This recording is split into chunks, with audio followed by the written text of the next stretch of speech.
Good evening, everyone. I am Dr. Sachin Patil, MAHAIP Executive Board Member 2025, with my co-moderator Dr. Ravindra Sonone sir. Sorry, Dr. Sir, Treasurer MAHAIP. It's we all welcome on behalf of MAHAIP for this sixth episode of Friday Ka Punch MAHAIP Kisan. Today we have a topic related to especially monsoon illnesses. Here we have an exceptional panel featuring almost 5 distinguished speakers from all the regions of the Maharashtra and 2 experts from ID chapter. So now I request respected Dr. Sanjay Pakmode sir, please give a welcome address. Over to you, sir. Thank you, Sachin. Namaskar. Welcome to the platform of the MAHAIP.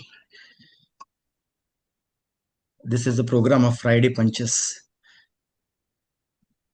We are celebrating since this program is there since last 5 months, and really it's a good academic treat for everyone.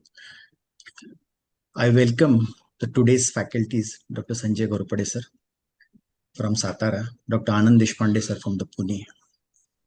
I also welcome our dynamic secretary, Dr. Amol, our treasurer, Dr. Abba, and our scientific chairperson, Dr. Mina sir, and CIPBs, Praveen Gokhale sir, and all the MAHAIP EBs and other MAHAIPians who have joined today's program. Now, today the name is given for the session is monsoon illnesses. We know today we are talking about a lot of non-communicable diseases, but still, when we started, when we entered in the medical profession, we are initially dealing with all these infectious illnesses. And still, till date also, we are handling them, we are treating them. But with the time, we have learned a lot about these diseases. So we started treating these diseases very rationally nowadays. But at the same time, we must know that in the emerging antibiotic resistance and with the emerging vaccination and with the antibiotic stewardships, especially in the bacterial infections, we started treating these diseases very rationally. But still, every times we do face so many problems in treating these infections, even though they are very old infections. So let us learn from our today's presenters and this expert comments from our faculties, so that we'll once again get insight into the diseases which are very known to us, which are age-old. So I give the good wishes to all the presenters and welcome again all today's faculties and moderators Sachin and Ravindra Sonone sir. So over to you, Sachin. Thank you, sir. Your constant guidance definitely keep us motivating for such academic activity. Now, I request Dr. Amol Pawar, sir, Honorable General Secretary of MAHAIP, for their welcome address. Over to you, Amol, sir. Thank you, Sachin. First of all, warm greetings from Maharashtra IP to each one of you. I welcome today's expert, dear friend, mentor, past Vice President of Central IIP, then he's currently Chairperson-elect of Infectious Disease Chapter of IIP, Dr. Sanjay Gorpade sir. Then also other friend, mentor, Dr. Anand Deshpande sir from Pune. He is Associate Professor at Kashibai Naule Medical College and also Consultant Pediatrician at Dinanath Mangeshkar Hospital. Then all the 5 speakers, our President, Dr. Sanjay Pakmode sir, then today's attendee, I can see Dr. Devendra Sarin sir, Dr. Sanjay Deshmukh sir, Dr. Singarvelu sir, and all the 5 speakers from all zones of Maharashtra, Dr. Meenal, Dr. Guru Prasad sir, then Dr. Keyur, Dr. Rahul, and Dr. Jigar. So they all have been guided by our experts. Everyone is eager to hear in this monsoon about the various diseases like dengue, malaria, lepto, then viral hepatitis, and also the typhoid. So wish you all happy learning, and over to you, Sachin. Thank you, Amol sir. Now I request MAHAIP convener, Dr. Sanjay Deshmukh sir. Sir, please. Good evening. Welcome and happy monsoon season to all the pediatricians. The monsoon is around the corner, and we hope this monsoon will bring smiles to all the peoples across Maharashtra. And so the diseases also are waiting for us, right from malaria to dengue to leptospirosis. And we have fortunate to have experts like our dear Dr. Sanjay Ghorpade sir and Dr. Anand Deshpande sir. And this is a great platform for all today's young faculties. I'm always feel very jealous because we never got this opportunity when we were young. So thanks to the MAHAIAP platform, Dr. Amol, Sanjay, Dr. Meena sir, every month they bring newer names on the MAHAIAP platform, and we are very proud MAHAIAP giving this platform. So they are the future generation. So my best wishes to all faculties and best wishes to Dr. Sachin and Abha Soni sir. Thank you. Thank you, sir. Now over to you, Dr. Ravindra sir. Yes. Please go ahead. Thank you, Sachin. Now I will invite my past teacher from 2002 to 2004 in GMC Nagpur when I was doing MD pediatric residency course. So our beloved teacher, Dr. Minaj Sheikh sir, the man behind all these ideas, innovative ideas, the scientific convener, Minaj Sheikh sir, please say few words. Thank you, Sir Ravindra. I must say it's my privilege that our students are doing good, and one among them is Ravindra. We wish our boys do good, better in future as well. Number one, so we are proud of our students. Number two is it's a teamwork, and we have a great team under the able leadership of Dr. Sanjay Parkmode and Dr. Amul Pawar. They have given us a free hand, which makes us possible these sessions every month. And must say, thanks to our leadership and the entire team, every Friday we are busy, and with coming up with some or the other activities, including on Thursdays as well. So thanks to our leaders, our president and secretary, the entire team of EBOB of Maharashtra IP, and thanks to all experts and the presenters and the delegates who are there as a part of this session. So thanks to one and all. Over to you, Ravindra. Yes, thank you, Minaj sir. Please run now CV slides, Madam Pallavi, Madam.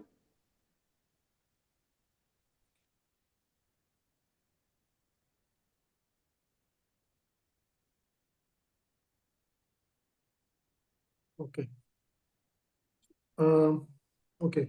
So I will introduce our experts for today's Friday Ka Punch, mainly over the infectious disease topic.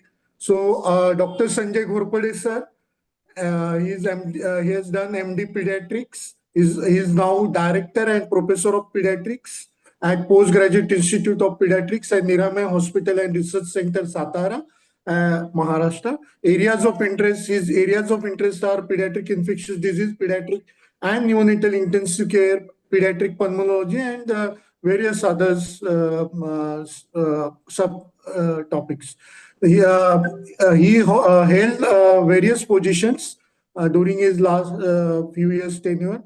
National Vice President IAP in 2015, then a Governing Council member of a National Neonatology Forum in 2015-16. He was Secretary for IAP Infectious Disease Chapter in 2018-19.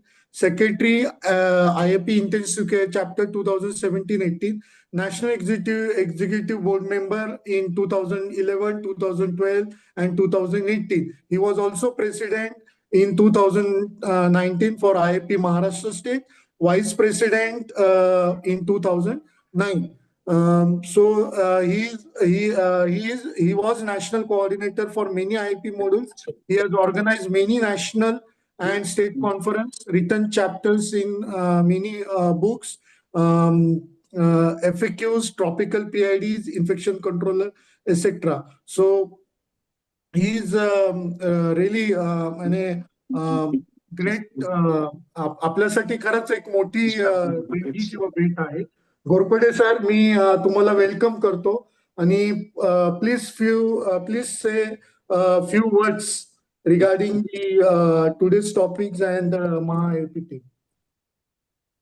Yeah, good evening, everyone. And this is a really wonderful opportunity to all the youngsters and good initiative taken by Sanjay Pakmode sir, Amol and Minaz and all the team, Sachin, Young Dynamic, all the Ravindra and all the things. See, this is a big platform actually we are getting as a youngsters. Basically, I'm not a youngster, I am too senior now because almost heading to the age of 58, 60. But whatever is actually topics allotted to this 2 days, because really they worked hard. Actually, I was observing them since last 2 to 3 weeks, making presentation, editing presentation, and ultimately coming to a conclusion. At present, I am the president-elect of our Pediatric Infectious Disease Academy, that is called as PIDA, that is IAP Infectious Disease chapter, and it is my privilege that same topic, same area of interest, actually Minaj has chosen to me. Whenever he called me that, sir, this is an infectious disease and you must be there, I immediately accepted that.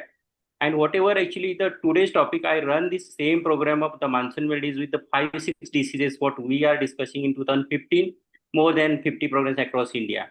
Because whatever topics today are of my heart, my near the heart topics, and I really enjoying these topics almost more than so many presentations I did about the dengue, typhoid, malaria, etc., etc. But actually, really, I want to hear today from these youngsters that what the innovation they are introducing in their presentation and what is experience guidance. Definitely, I will give my inputs at the end of each presentation. With this brief introduction, I request organizers to take over to this. Dr. Ravindra, please. Thank you, Ghorpade sir. Now I will introduce second expert. He is also a giant man, Dr. Anand Deshpande sir. I welcome him. He is consultant pediatrician and neonatologist, done MBBS, DCH and DNB in pediatrics. He is consultant at Dinanath Mangeshkar Hospital, Pune. He is also associate professor of pediatrics in SKM NMC Pune. He was ex-associate professor of BJ and HGS. He is PG teacher since 27 years. He conducted various exams as an external and internal examiner for MBBS, DCH, MD, and also for exams at MHS Nasik. He was past president of IAP Pune in 2015. He is working in IAP Pune for 20 years with dedication. Organized several national and state level conferences. He was executive board member of CIP in 2019, 2021, and he is also executive council member of Indian College of Pediatrics. So I welcome Dr. Anand Deshpande sir and request to say a few words about the today's topic and regarding the MAHAIP. Thank you, Ravi, for that. More than my achievement, your introduction was very big. Not that I'm an ordinary pediatrician like everybody else. Sanjay Pakmode, Sanjay Ghorpade, and Sanjay Deshmukh. And, there are 3 Sanjays. All 4 Sanjays. You can see Sanjay Deshmukh is there, Sanjay Pakmode, Sanjay Ghorpade. All Sanjays, they have vision. No, you know from Mahabharata. So this is a very nice program you have arranged. What it does basically is everything is actually given in the books and net, but we are getting a real-time experience from the people who are practicing at various district level, taluka levels, and they are coming and delivering their experiences along with their presentation. And this is very important because you're working at tertiary center or a medical college, we get a different type of a picture of the same disease. And working at a primary level where you are practicing at the taluka level, there is a different picture, and the problems there in diagnosis are everything is not available, possible to do. There are limitations of the economy of the patient. So these all are reflected when they are delivering their, or should be reflected while they are delivering. They should not only deliver science, they should also deliver their experiences. That is what I feel. And I once again congratulate you, MAHAIAP body, for arranging such a beautiful program, and let that program continue for years together coming. Thank you. Yes, thank you, Anand sir. Should I introduce Sachin now? All speakers, all presenters. Sachin. Hello. Ravi sir, you can go Yes, sir. one by In one. short, you Yes, can. sir. So in short, I will introduce all our presenters. So first is Dr. Keyur Mahajan. He's pediatric infectious disease consultant. He has done diploma in pediatric infectious disease Oxford from UK. He is working in Dinanath Mangeshkar Hospital, Mai Mangeshkar Hospital, and his own Sri Child Care Clinic. He was also joint secretary in IIP Pune branch. Now, second speaker is Dr. Rahul Patil. He has done FPCC from BJ Wadia, director at present director at Tarangan Child Care Hospital, Jalgaon, and consultant intensivist at Niramai Critical Care Hospital, Jalgaon. Now, third speaker is Dr. Minal Lavekar. She is consultant pediatrician at Lavekar Super Speciality Hospital, Nanded. Now, fourth speaker is Dr. Jigar Dave. He is intensivist and he's working just one minute. He is working at SRCC Hospital, Mumbai. And last speaker is Dr. Guru Prasad Manohar Thete. He is pediatrician neonatologist. He is working in his own Thete Hospital at Khamgaon. He is consultant at Silver City Multi-Speciality Hospital, Khamgaon. So he is working as a pediatrician since 18 years, doing his private practice. And he's also chaired a few sessions in pediatric state and national conference. So I have introduced all presenters. I also welcome them. Now over to Sachin for further. Thank you, Ravindra sir.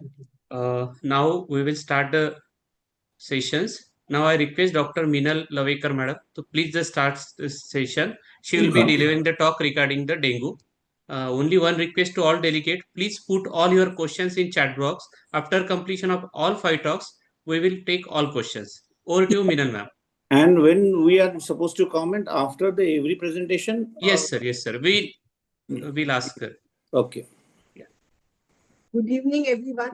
Thank you for such a warm welcome and the introduction which was given to us. Now, as we all know, that the monsoon season has started. So these monsoon illnesses are being taken over in this session. Actually, all topics are very interesting. So without wasting much time, we will start with the first topic, that is the dengue illness. I hope the screen is visible to everyone. Myself, Dr. Minal Lavekar, consultant pediatrician and neonatologist at Lavekar Super Speciality Hospital, Nanded.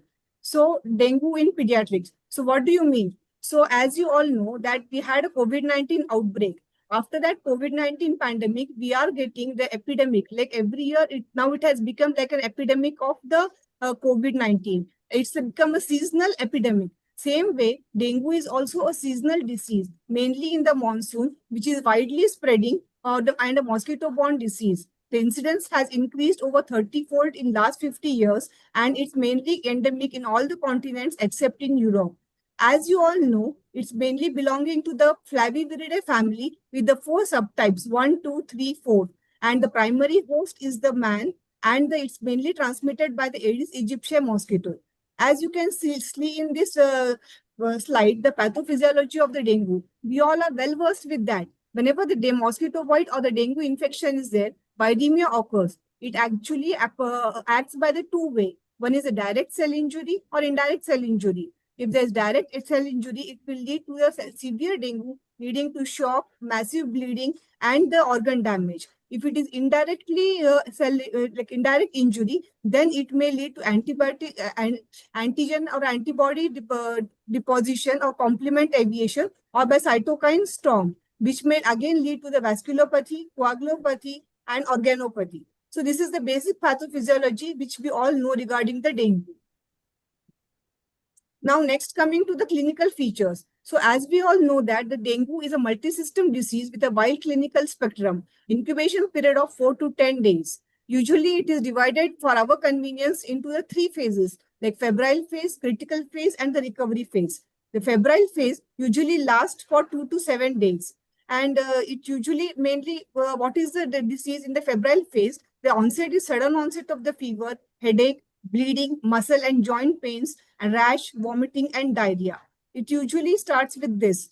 And in the second is the critical phase. The critical phase usually it lasts for 2 to 7 days with one of 2 or the more of the following thing. Critical phase usually lasts for the hypertension, pleural effusion, ascites, and the gastrointestinal symptoms or the bleedings. And then comes the recovery phase. The recovery phase usually it is mainly observed due to the fluid is absorbed back, and usually the symptoms recover. Sometimes the patient may develop the altered level of consciousness, seizures, but usually the fever and the itching is the hallmark of the recovery phase. After these clinical symptoms, now as a pediatrician, we all know the clinical pathology, clinical features, and what is about the dengue host, everything we know. But what we are more interested is this latest thing. What is the latest thing? When we call it as a dengue disease or dengue clinical description of the dengue.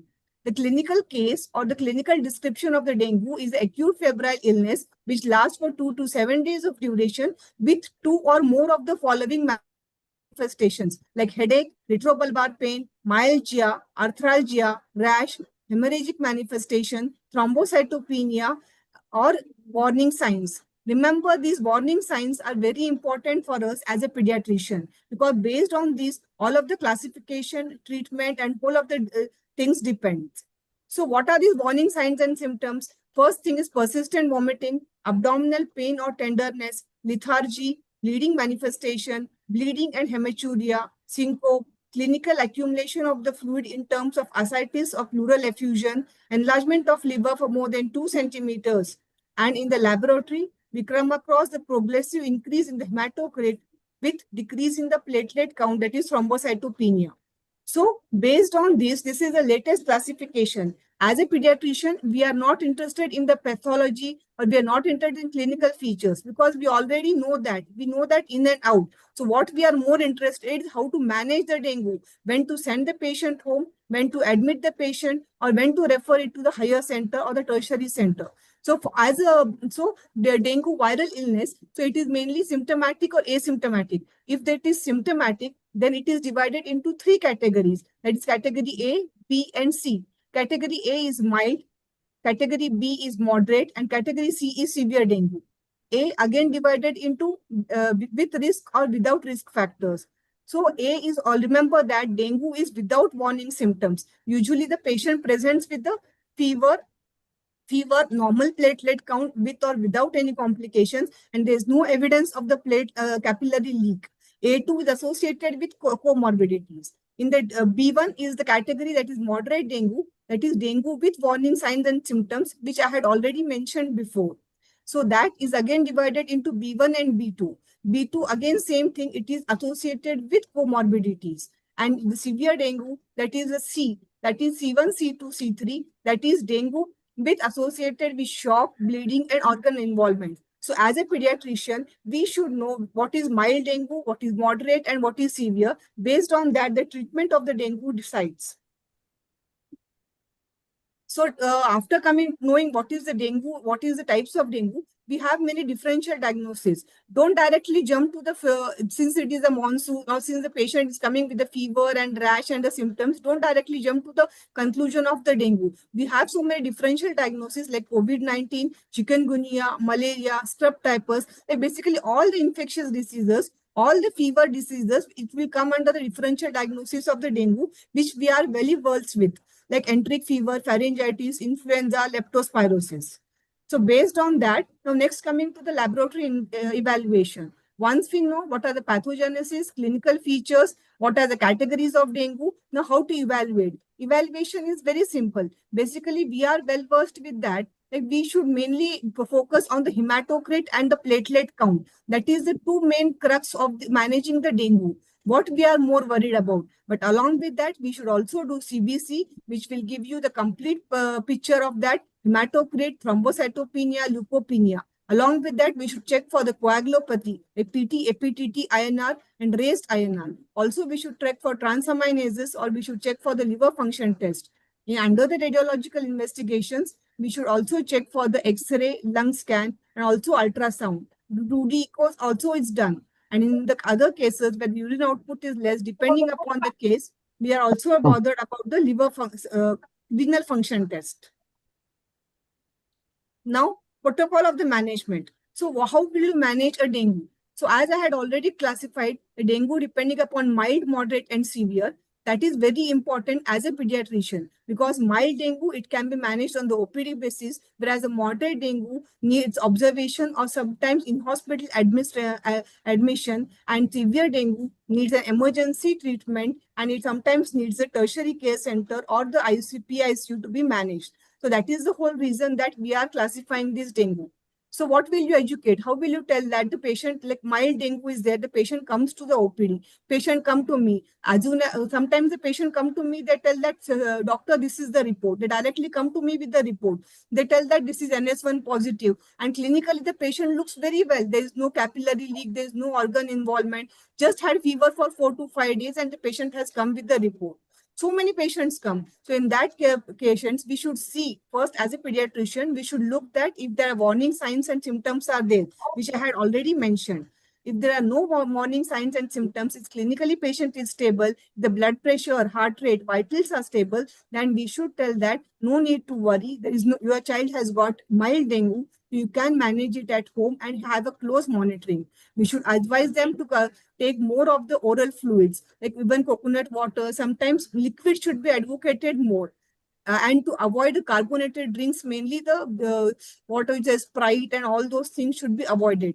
Patient to take adequate rest, hydration should be maintained, and the temperature should be maintained below 100 degrees Fahrenheit. We can use paracetamol 10 milligram per kg per dose round the clock, but try to avoid the use of aspirin and NSAIDs in the case of the dengue. Sometimes rapid sponging also will help. So mainly in the mild dengue, reassurance of the parents is very important in this case. And these patients should be followed up under close monitoring because they may progress to moderate or severe dengue.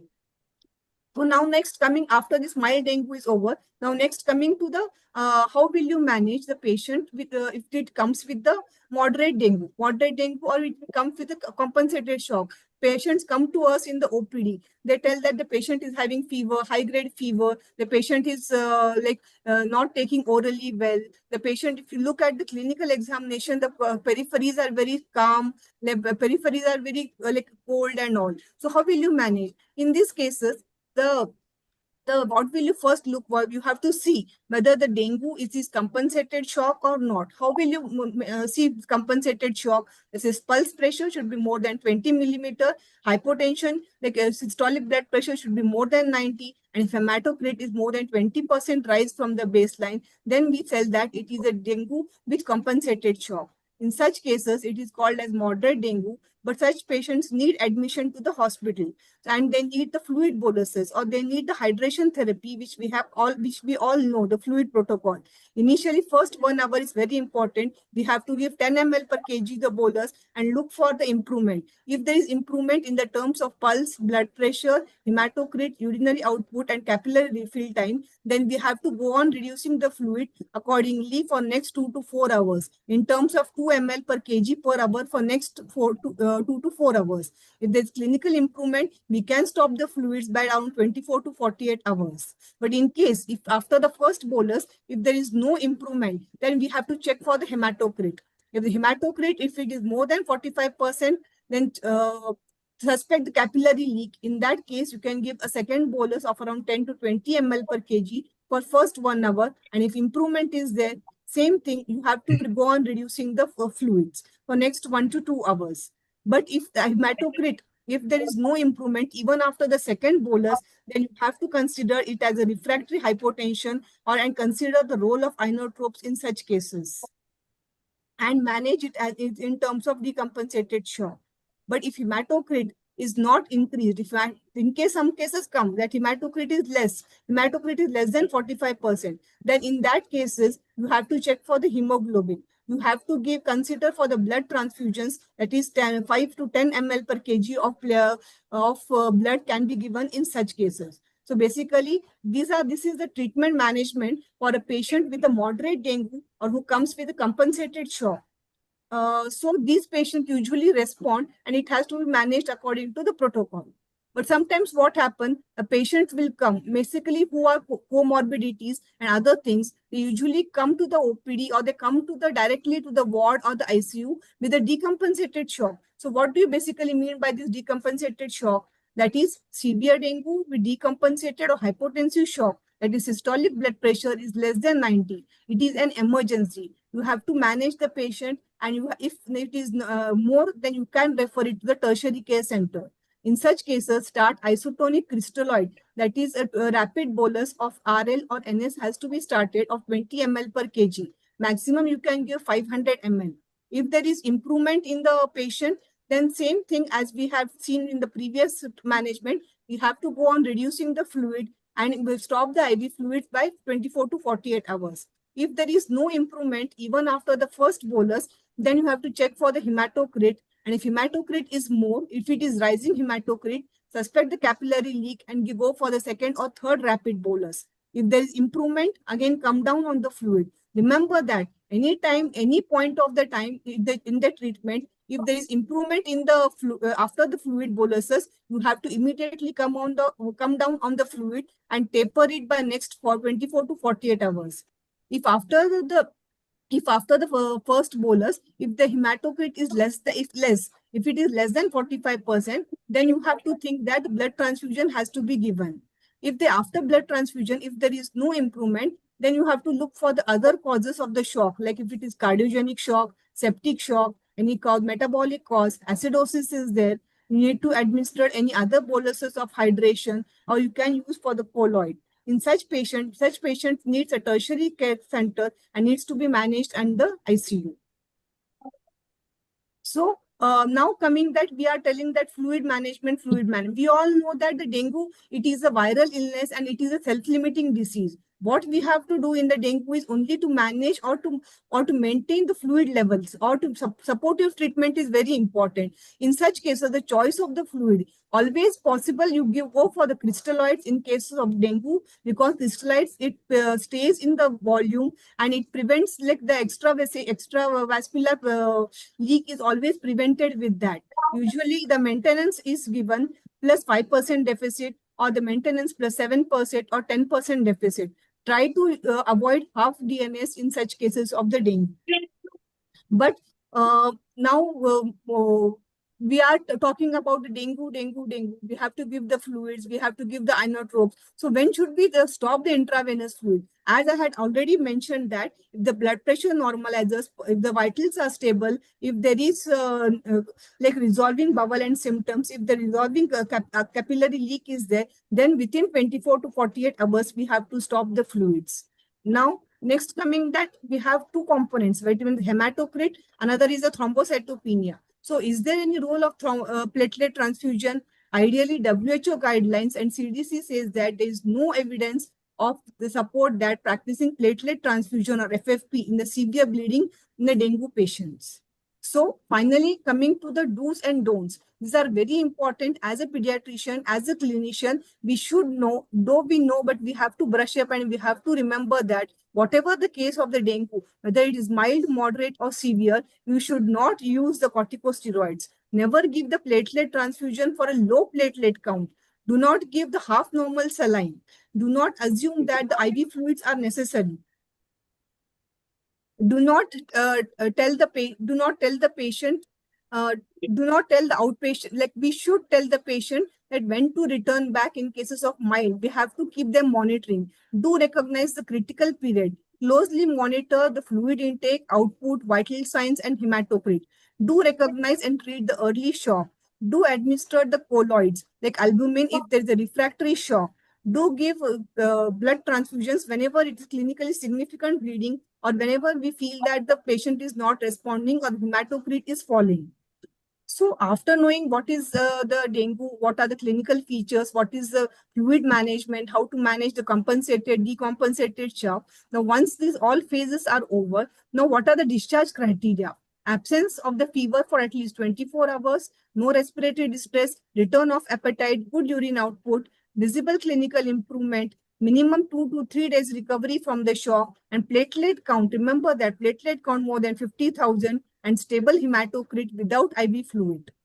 So now we know that the dengue is a monsoon illness. So what patients come and ask us, we always tell the patients that prevention is better than cure. You all tell that vaccines are there for everything. So do you have the vaccine for dengue?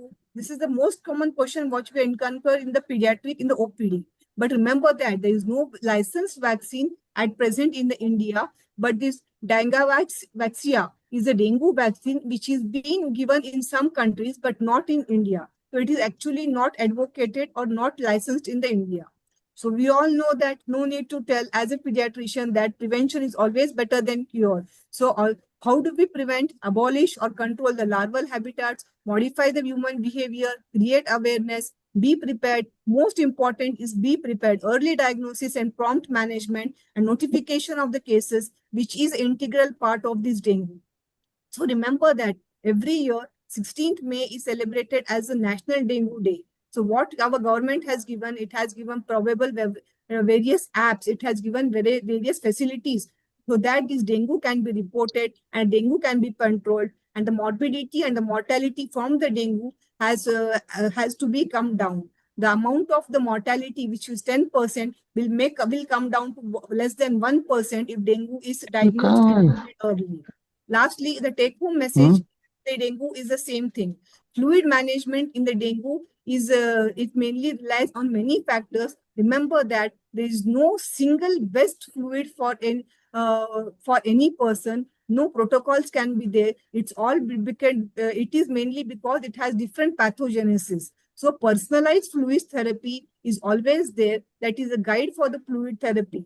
And remember that clinical assessment is incorporated with POCT and POCUS and can facilitate the fluid management. So I thank everyone for giving me this opportunity to speak on the dengue. Thank you very much. Thank you, Minal ma'am. Now I request Dr. Sanjay Ghorpade sir for the expert comment. Over to you, sir. Excellent talk, Dr. Minal.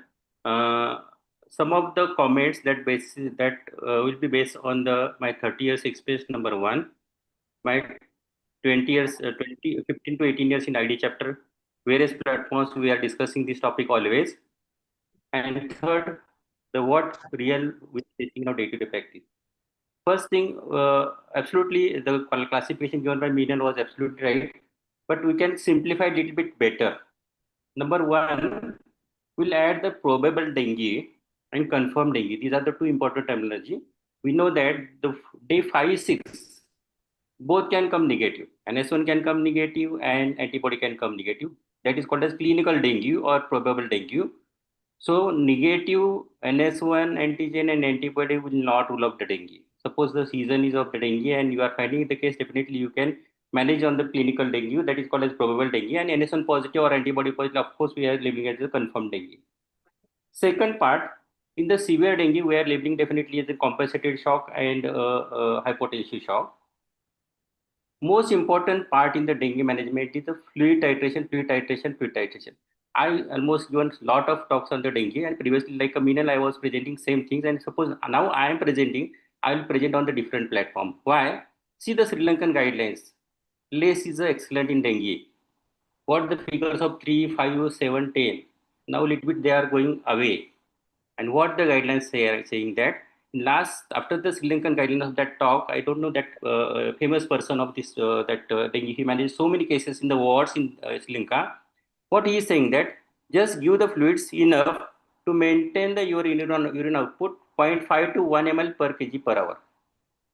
And if it is dropping, you can give the intermittent boluses. This is the protocol coming up, and very well actually since last after Aurangabad conference of NCPID, actually I am going in that way, and hardly more than 3 ml per kg per hour starting fluid been required, and rather than I am decreasing that fluids. See, in dengue, initial that 48 hours is very crucial period. Once patient comes from the critical phase, everything is mathematically spontaneously regressed. So that part should depends upon your urine output. Yes, of course, in the severe dengue, what you are explaining, that hypotensive shock or composite shock, you should go with the initial boluses, stabilize patient, and then titration is the more important rather than patients after dengue are dying because of the fluid overload rather than fluid underload. That is the important message I want to give from my side. So for the all audience, please titrate the fluids in the dengue in terms of the making the documentation of the urine output. One more important point, many times actually peripheral pediatricians are not following, and I insist again that choice of fluids. See, NS, normal saline, normal and normal, irrespective of age, 2 months baby or 2 years or 12 years or 20 years.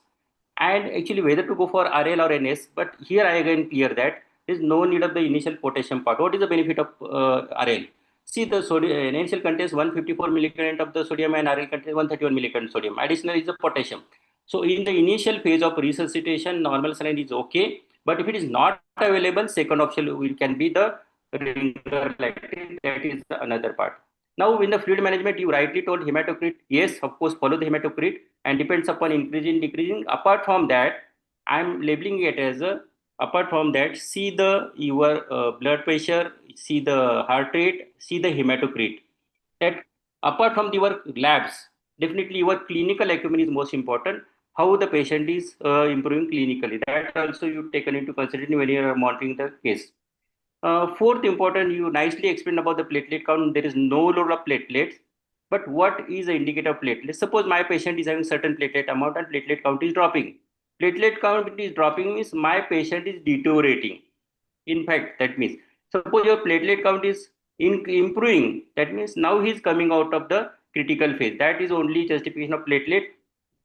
All the guidelines, even less than 10,000, unless and other there is active bleeding, no role of platelet. Everybody agrees about that. Same like a steroids, you already told about that. Regarding the role of the colloids and drops, hardly last almost 20 years, 30 years I am using managing the critical dengue also. Hardly there is a inotropy is required. If you are managing the titrated fluids in the critical phase, and in certain cases, yes, colloid may be required. What choice of colloid, that may be the debatable issue. Some are compatible with Hexstar or Dextran, but nowadays many places they are using the albumin 5% for the fluid expander. But the role of the colloids is too less, hardly less than 0.5%. I think Minaz will be very well explained because she may be working in the Lilavati ICU. But yes, definitely hardly less requirement of the colloids. If you are managing this case rightly at right time with the right fluid, definitely hardly anything is required. I think that's a part. And the important pathophysiology of disease, you must explain that. Yes, in the initial 4 days, antigenemia or NS1 positive, for 5-6 days, all negative, and then antibody will be increasing. Same like initially maybe the stable, 4, 5, 6 maybe critical phase, and then patient can go into natural course of improvement. That's the part you understand the disease process, and for that your patience is most important. Don't become panic. Even though relatives are panic, you should be assured that. And I am sure that in my setup, I am giving 100% patient to a dengue, 100% result to my case of dengue, and dengue is my favorite case in management part. I think that's all from me. Thank you. Thank you very much. Thank you, sir. Definitely your expert comment will help us in our managing such patient in our day-to-day practice. Now I request Dr. Anand Deshpande, sir. Anything to add, sir? Yeah, almost all things. Basically, the presentation was itself very complete, very nicely covered. Most of the things she has covered. And the remaining whatever was there has been covered by Sanjay. Why only thing I would like to tell you, whenever you are sending a patient home for home management, ask him to have a urine output. He can have he should have to pass the urine into specified container and has to report you the daily urine output when you are asking home treatment. And if it is possible, he is not staying too far away, you are avoiding his admission, he should report for the clinical examination to you. This is about dengues which are managed at home. Secondly, most of the time it is the mismanagement or improper management of the leaky phase that lands up you into the soup. So, and generally most of the leaky things leaky phase will occur by the end of the fever. And everybody is bothered during fever on the toes and gets, if they don't know the pathophysiology, they become relaxed when the fever is gone. When on the day of diagnosis, it is better to explain the patient the pathophysiology of the disease in his own words. Here, the platelet is not important. It is the leakiness that is going to cause us trouble. And we don't know who is going to leak, who is not going to leak. And there is no test to predict that. This everything you have to tell in 10, it was 5 to 10 minutes to explain the pathophysiology of the disease. So once the pathophysiology of the disease is understood by the patient will be coming on time for the follow-up if he is not admitted. And platelets are not important. That has been already told by everybody. But platelets, mind well, are a surrogate marker of the leakage. So as the platelets start improving, the leakage starts improving. As the platelets start going down, the leakage will start. They are surrogate markers. They can be used as a surrogate markers of leakage. That is only. Otherwise, very nice presentation. Hardly anything to point out. Thank you, Anand sir. One more point I missed Yes, from sir, our please. discussion. If there is a prolonged rather reappearance of the fever and my patient is deteriorating, definitely nowadays you look for the secondary HLH and you go for the HLH markers, and that must be like a day 4, 5, 6. Usually the fever in dengue disappears by day 3. Suppose 6, 7 day fever is there and my patient is deteriorating, definitely I can suspect the HLH in that case, and evaluation must be done. Okay, Yeah. thank you. Thank you, sir. Now the next topic is on malaria. So now I request Dr. Guru Prasad Thete sir from Vidarbha. He is a Joint Secretary of VPA. Please start the session. Dr. Guru Prasad sir.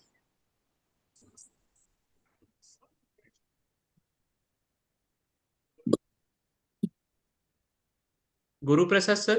Yes, yes, yes. I'm there. Yes, I'm sir. sharing Start my the session. slides. Share. PowerPoint.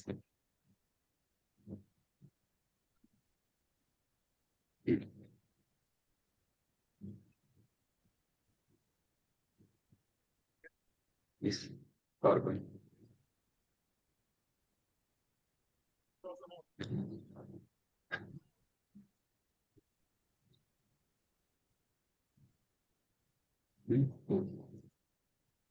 Please take. Hello. Sir.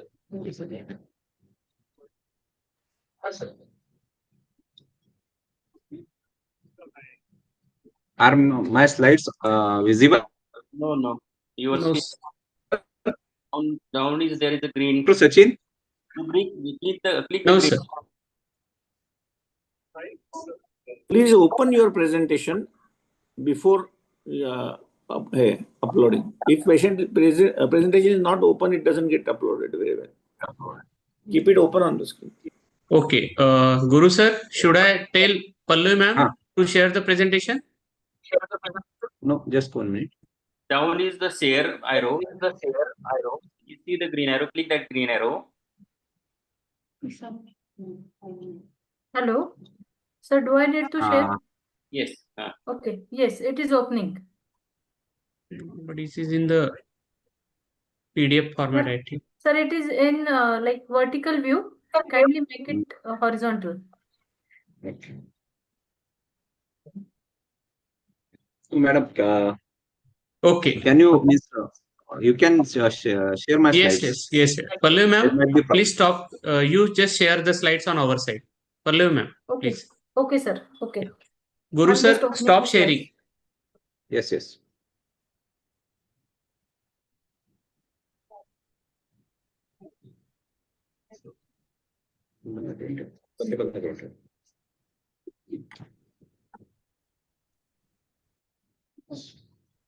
Hello. Hello. Yes, sir. Wait a minute. Ah, Guru Prasad, sir, your two devices are open. Kindly mute your one device so that it will not be echo. Thank you. And presentation is open. Okay. Hello. ah. Pallavi ma'am, full screen. Ah. Guru sir, go ahead. Yes.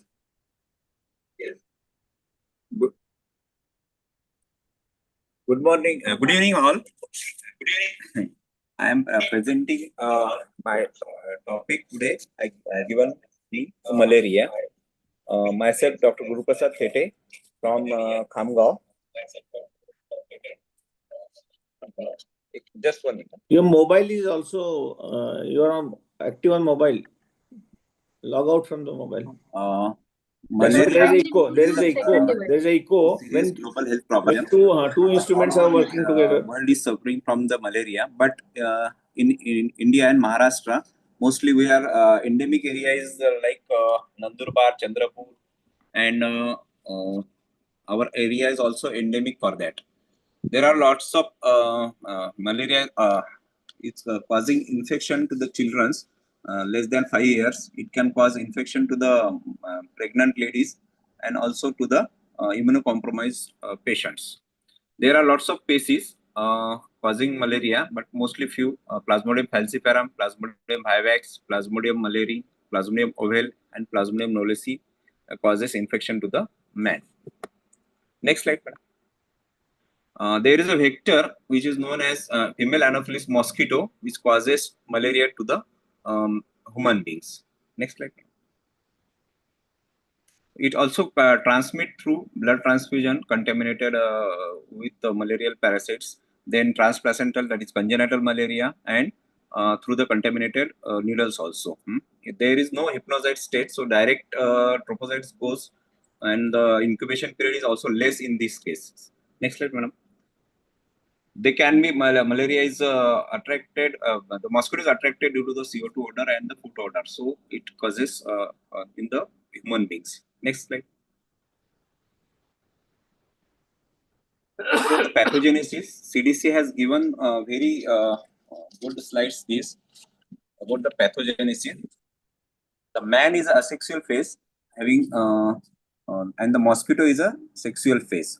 In human beings, the amplification of Plasmodium occurs in the two stages, that is exoerythrocytic phase, which begins when the mosquito bites the person by proboscis. It injects the sporocytes to the bloodstream, which within few minutes goes to the liver and the attack to the hepatocytes.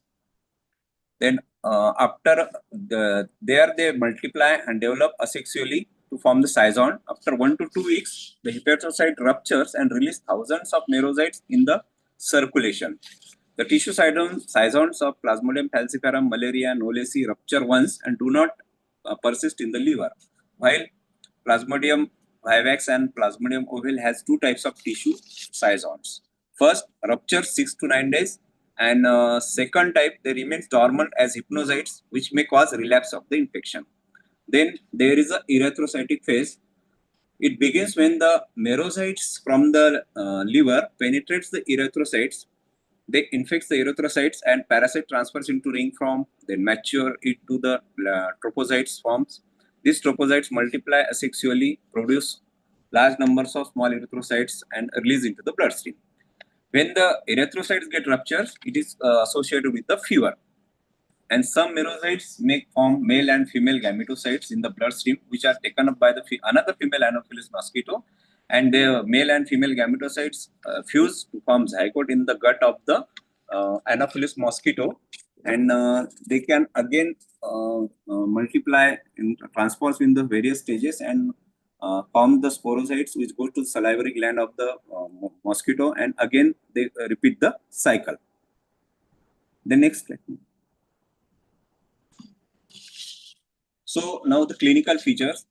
Malaria is a paroxysmus of fever. It occurs in various species. Like in malaria, it occurs in 4th day, that is quartan fever, vivax and oval tertian fever, and falciparum. It is though it is tertian, but it is malignant fever, and knowlesi it is a quotidian fever. Next slide. There are the clinical features. The clinical features, as we know, that there is associated with the fever, with chills, rigors. Then there may be headache, there fatigue, muscular pain, there may be dry cough, then nausea, vomiting, and there is a splenomegaly. Next slide, madam. Next slide. Then in complicated malaria, due to the cytoadherence of the infected RBCs to the vascular endothelium, which leads to obstruction of blood flow capillaries, which damage and remains obstruction to the blood flow. So it may cause the serious complications. The serious complications occurring like cerebral malaria, it may lead to the hyperpyrexia, unconsciousness, fits, and neurological deficits. There may be hemoglobinuria, then there may be shocks like algiberia, then hypoglycemia, there may be disseminated intravascular coagulation, then ARDS, then it might be acute renal failure, creatinine might be 3 gram%, then hyperparasitemia more than 5%. There is severe anemia and hypoglycemia. Next slide. Then how could we diagnose this? We have to diagnose this. So the gold standard method of diagnosis of malaria is a microscopy. It helps in the diagnosis, prognosis, and reassessment of the treatment. The thick blood smear, as it's shown in the diagram, that it is more sensitive for diagnosis of the malaria. Then thin blood smear is more useful in species identification. In case of strong suspicious of malaria, then we have to do the 3 consecutive days peripheral smear. If all are negative, then we rule out the malaria. Then there is another method is rapid diagnostic test. Next slide, madam. It is simple, cheap. Next slide. Quick result. There is no expertise required for this test. Then there are the few rapid diagnostic tests. It mostly detects the antigen such as histidine-rich protein 2, Plasmodium falciparum, then pan-malarial parasite specific lactate dehydrogenase, and Plasmodium aldodes. These antigens remain in 28 days, so it is not the test to diagnose the treatment assessment. Next. There are some laboratory features like normocytic normochronic anemia. There may be thrombocytopenia, and there is increase in LDH due to the hemolysis. There are also some tests, but they are not useful now. Next slide. Then we come to the management. In management part, mostly we have to use the drugs, but they should be according to the age of the patient, then clinical presentation, the area where there is a resistant pattern, then infecting species like vivax or malaria, then adverse effects. So first we have to assess the clinical examination of the patient, whether the patient can take oral medications or have any clinical signs or deteriorating, so required hospitalization or any other referral to the higher center. So it depends upon the clinical condition. Next slide. Then there is a treatment depends upon uncomplicated malaria, that like vivax malaria, we will use chloroquine. The dose is 10 milligram per kg. After 6 hours, 5 milligram per kg. Then after 24 hours, 5 milligram per kg. And after 48 hours, 5 milligram per kg. So total dose is 25 milligram per kg. And along with that, we will use primaquine 0.25 milligram per kg once day for 14 days to prevent the relapse. it should be given, the chloroquine should be given with after the feed. And if there is vomiting, then we have to repeat the chloroquine. Next, please. Then uncomplicated Plasmodium falciparum malaria, we will use the artemisinin combination therapy. In this, we will use artesunate 4 mg per kg OD for 3 days and sulfadoxime, pyrimethamine, sulfadoxime and pyrimethamine, that is released on day 1, and along with that primaquine 0.75 mg per kg single dose. Otherwise, we can use artemether lumefantrine, that is Lumarax, we can use for 3 days. These are the, according to the weight of the child, we can use the doses, and primaquine 0.75 mg single dose. Next slide. There is also, we can use the artesunate with mefloquine. The artesunate 4 mg orally for 3 days and 25 mg mefloquine in divided doses on day 1, 15 mg on day 2, and 10 mg per kg on day 3. So treatment of mixed infection, it may be Vivax and falciparum.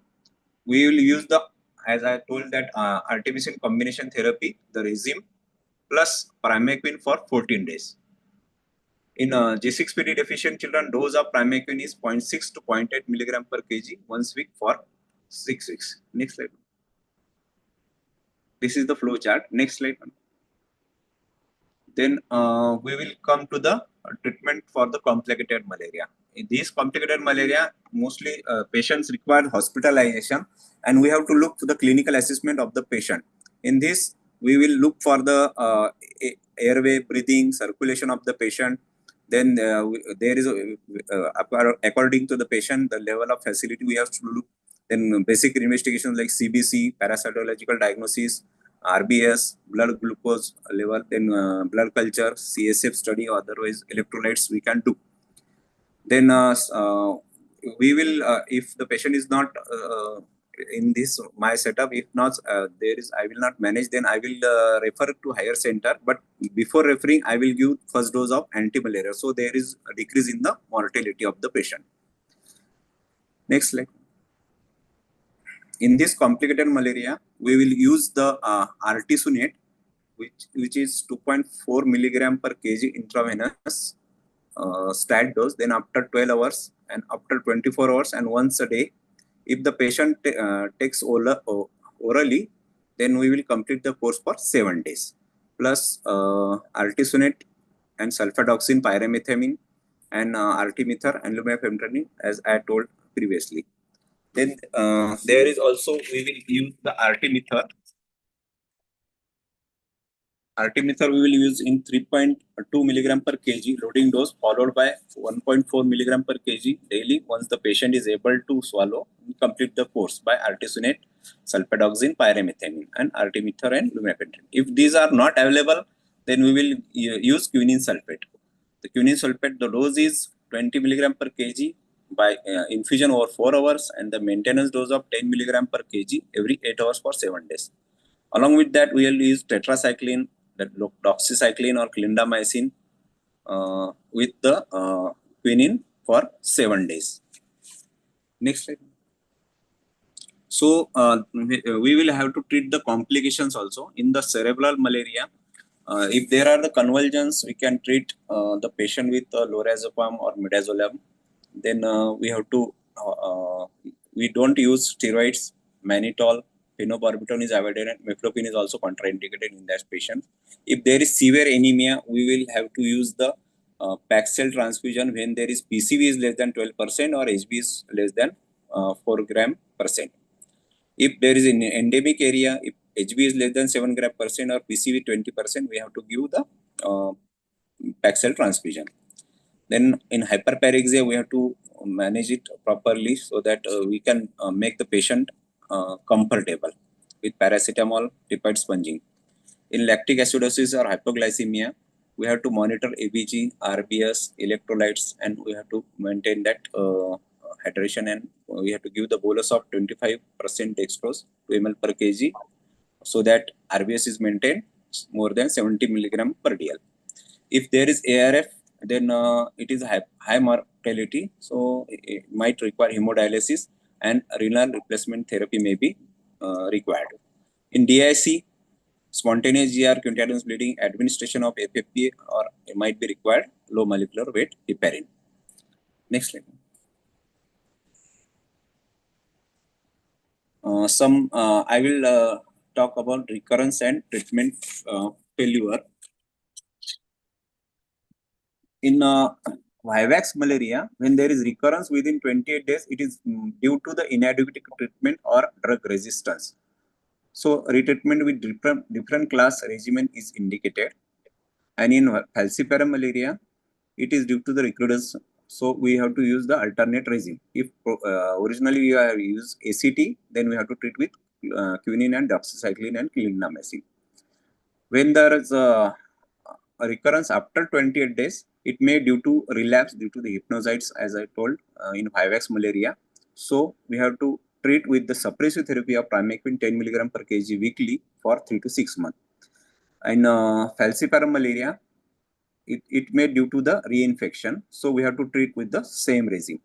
Some chemoprophylaxis. In chemoprophylaxis, as we don't go anywhere, but some I will highlight on that. We will short-term chemoprophylaxis. We will use the doxycycline, and in long-term, more than 6 weeks, we will use mefloquine. Then next slide, madam. We have to prevent the malaria. By prevention, we all know that we can anti-larval, then anti-adult. We will use the measures like full body clothing, mosquito repellents. Then we have to insecticides, and all these measures have mostly decreased the malaria. So previously we have seen lots of malaria cases. Now since I am residing in the endemic area there, but previously when I practice daily, I seen the patients, alternate patient was malaria. Now there is no patients, hardly seen patients because of these preventive measures, and also their awareness of the people. If all these measures can fail, then we can, next slide, madam. We can use our hands to kill the mosquitoes also. Next slide, madam. Thank you. Thank you, sir. Thank you, Guru Prasad, sir. Now I request Anand Deshpande, sir. Please, expert comment. It's a nice presentation. And over the years, malaria is, for reasons not known, maybe our precautions, maybe mosquito control. The urban areas, especially in Pune and around, we hardly ever see malaria. Whatever malaria we see is imported from outside. Patient is coming from the zone which is having malaria. The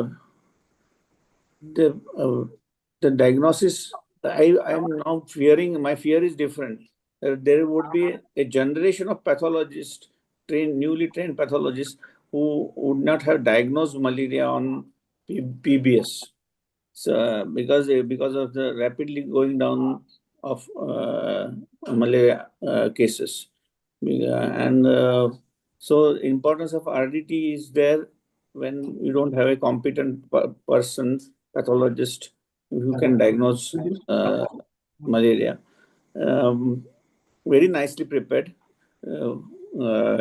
presentation, exhaustive and extensive. I would like to know from him, what are the current malaria pockets in India right now? Where is more? Actually, sir, there is in India, Odisha, Chhattisgarh, West Bengal, Jharkhand, and Karnataka are there. In Maharashtra, only 5% are there now. Okay. Previously, Mumbai and Navi Mumbai area had a significant malaria up very late, and Dhule, Jalgaon, and Gujarat belt was having significant amount of malaria. In Maharashtra, sir, Nandurbar, Chandrapur, and Mumbai, Konkan areas. So, and important messages in malaria should be no empirical treatment. Yes. That's important message you should add. Once upon a time, it was printed on the postcard. ताप आहे, malaria असेल, chloroquine घ्या. And that ते लोकांच्या डोक्यामध्ये अजूनही बसलेलं आहे. तर ते with availability of a definitive test RDT which have very high level of sensitivity as well as specificity. They have both good sensitivity and specificity. So whenever pathologist is a golden test, getting the PBS on PBS malaria and combined with RDT, you should have a definitive diagnosis. You are allowed empirical malaria treatment only when you are suspecting cerebral malaria. Otherwise, it should be non-serious malaria should be diagnosed. No empirical treatment. Antibiotic चालू है, anti-malarial चालू है, हे सगळं mix bhel द्यायची नाहीये. Thank you, Anand sir. Now I request Sanjay Ghorpade sir. Anything you want to add, sir? Thank you, Guru sir. Quite informative talk. Some of the inputs from my side are here. Number one, everybody knows that for Vivax, chloroquine is best. For falciparum, of course, ACT compounds are best. Mix ACT. Now here the question is, whenever there is a complicated Vivax malaria, what will be the answer? Of course, that will be not a chloroquine, that will be always ACT. Artemisinin based compound. ACT means artemisinin based compound. That is number one. When you are comparing all these three molecules in cases of either falciparum malaria or complicated malaria, which is the best? Whether artemisinin with sulfa combination is best, or artemisinin lymphadentin is best, or artemisinin with mefloquine is best. When you are comparing all these things, definitely artemisinin sulfa has got a lot of resistance, especially in the UP, Bihar, where malaria is quite rampant. Now, Mumbai, Navi Mumbai are pockets, still malaria is there. Rest of the country actually hardly cases of malaria there. So that is a quite inferior combination. Second, about an artesunate with mefloquine, when you are talking about, definitely that mefloquine has got in a bigger child has got a neuropsychiatric disturbances. So in that out of three, of course, artemether with the lumefantrine is the best combination, safest combination, but it should not be used rampantly. Rightly told by Dr. Anand Deshpande said that because empirical treatment is not justified nowadays as per the WHO guidelines. Second important thought process, actually you realize quite important thing, that is less than 28 days and more than 28 days. Less than 28 days, I likely to be a resistant, yes, definitely can go for a second line. But whenever you are going for second line, definitely 7 days course is the most important thing. Either you can compare the doxy or cleandine or whatever the combination you told, but a 7 days course is most important. Third important point, what you talk about the cerebral malaria. See, whenever there is a altered level of consciousness with symmetrical involvement with the anemia, with the splenomegaly, most likely it could be a cerebral malaria. In cerebral malaria, of course, the regular ICU protocol you go for, but no steroids. About the anticonvulsant depends upon your choice, but definitely yes. About the decongestion therapy, nowadays actually quite safer drugs are available, like a 3% normal saline and all is available. Better to go for 3% normal saline rather than mannitol. But most important question regarding the pertaining to antimalarial treatment. Suppose Guru Prasad, you are given the artesunate when a patient is unconscious, and now patient become conscious. What to do ahead? Whether I should continue for the artesunate for 5 days or whether I should shift to any molecule. So here right answer is ACT. Deepak, just keep quiet. So ACT is most, that is artemisinin combination therapy. So whatever the 2 days you are given, forget it. And once your patient become conscious, from that part, give the ACT compound for at least 3 to 5 days. So that is a protocol, that whatever the given as a monotherapy in the initial part of the treatment should not be considered in the duration of course. That is the message I want to give for. And rest of the things I think very well covered. So no need of adding anything. Everybody aware of the malaria and quite less number of cases we are getting nowadays. So in the OPD basis, as far as possible, please avoid using the empirical anti-malaria. In fact, AES cases also, we are not advising to use the anti-malaria treatment. I think this is my concluding remark. Vivax is an important cause of thrombocytopenia with fever. Yeah, that is one point take home. Many times Vivax malaria will have a significant thrombocytopenia, but no need to interfere. It will get treated along with the disease. Yeah, but that thrombocytopenia is not suggestive of complicated malaria. In that also, it is not complicated. It is association, but people associate thrombocytopenia with dengue, but not with the malaria. So that's why I pointed out. Yeah, it has nothing to do with the prognosis or something, but it is many times associated. Yeah, I am talking about drug of choice will be chloroquine itself. Even there was Yes, an yes, example. yes. Okay, yeah. Thank you, sir. Now, for further proceeding, I request Dr. Ravindra, sir. Please go ahead. Thank you, sir.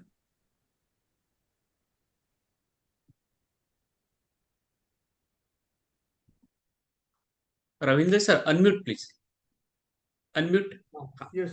Thank you, Sachin, for moderating first two sessions. I now welcome Dr. Rahul Patil from Jalgaon for his talk on typhoid. Dr. Rahul. Yes, sir. Good evening, everyone. Thank you very much, MAHAIP, for giving me this opportunity to present on this platform. And today, my topic is regarding typhoid fever.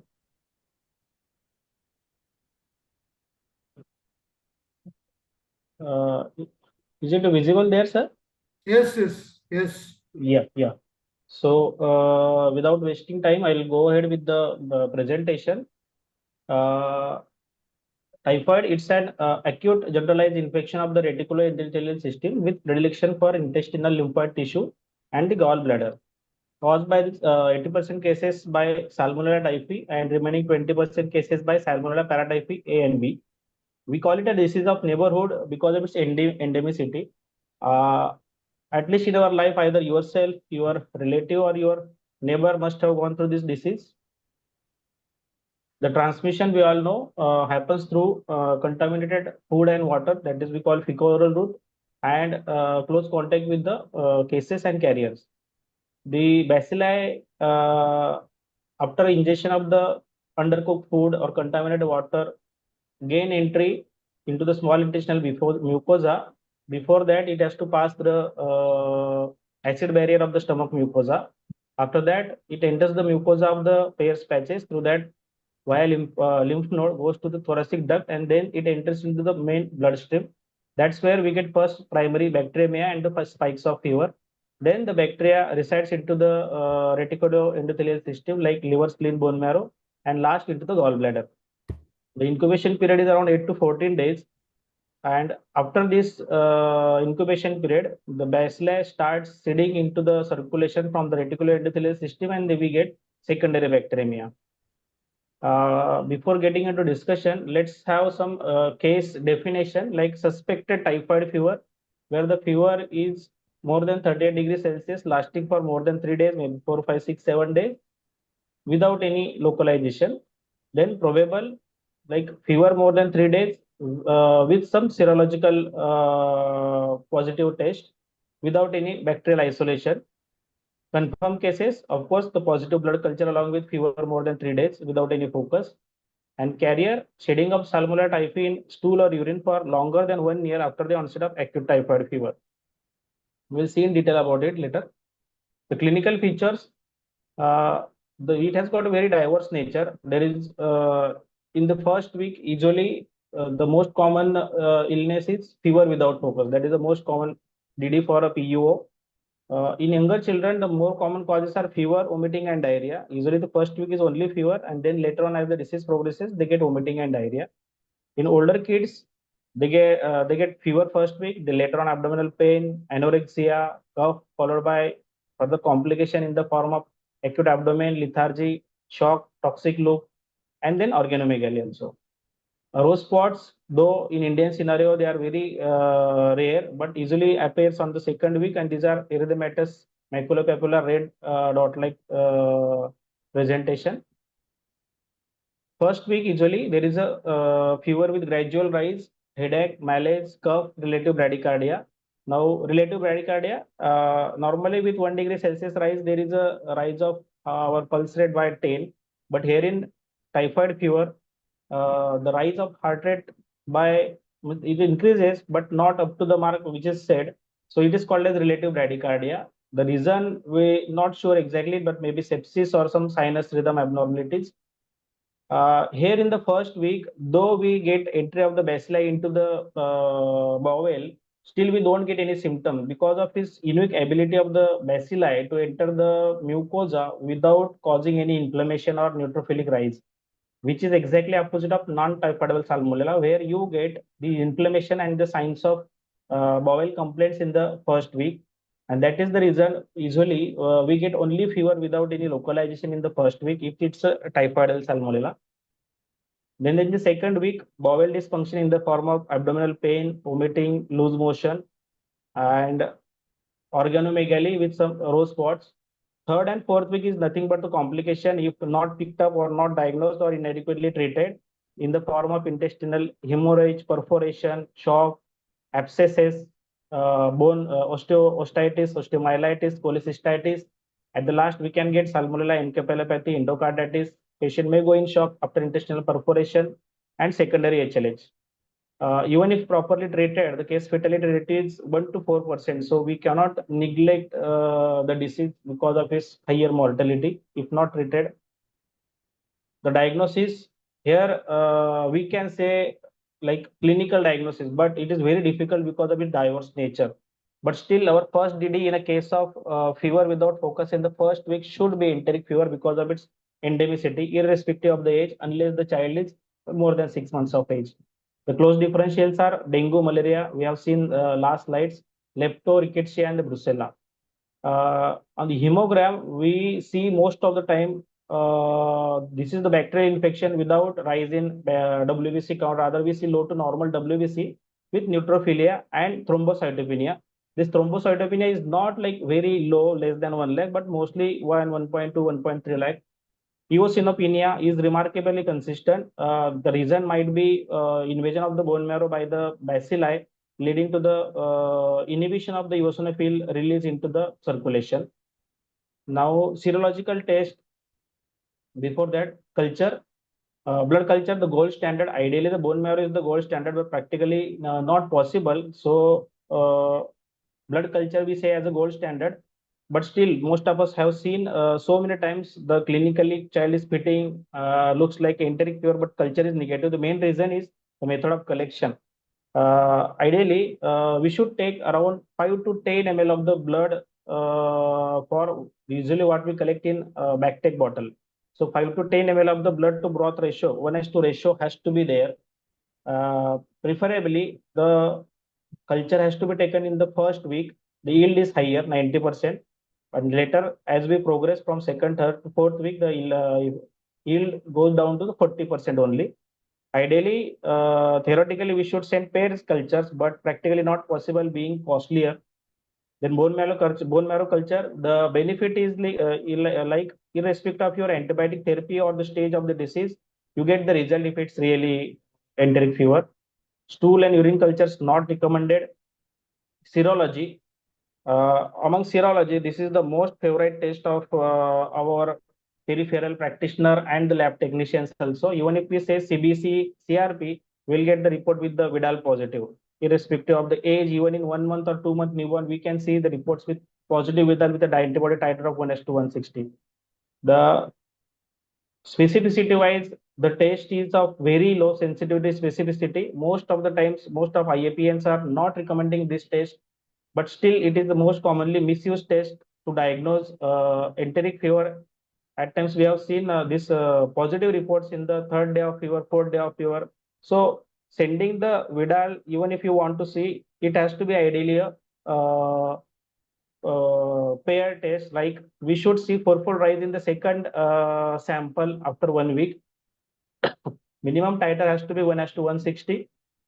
But because of false positivity and false negativity, the sensitivity and specificity is very low. We get false positive reports in malaria, rickettsia, enterobacteria infection. Also, false negative, the patient is treated with prior antibiotics. So, as a IAP recommendation, though it is said, but not recommended. Now, another test, Typhoid.IgA, Typhoid or enzyme immunoassay. It is also specific for Salmonella typhi if you are very sure about infection, but specificity is still again less than 40%. So that's a caveat still in the infectious area where we are not able to get one specific test by which we can say, this is serologically positive and it goes in favor of your enteric fever. Now coming to the treatment, being an endemicity, we have seen so many cases of typhoid. We cannot admit every patient. In that case, we'll have to be very careful about choice of the patient. 90% cases can be managed at home with proper oral antibiotics and good nursing care.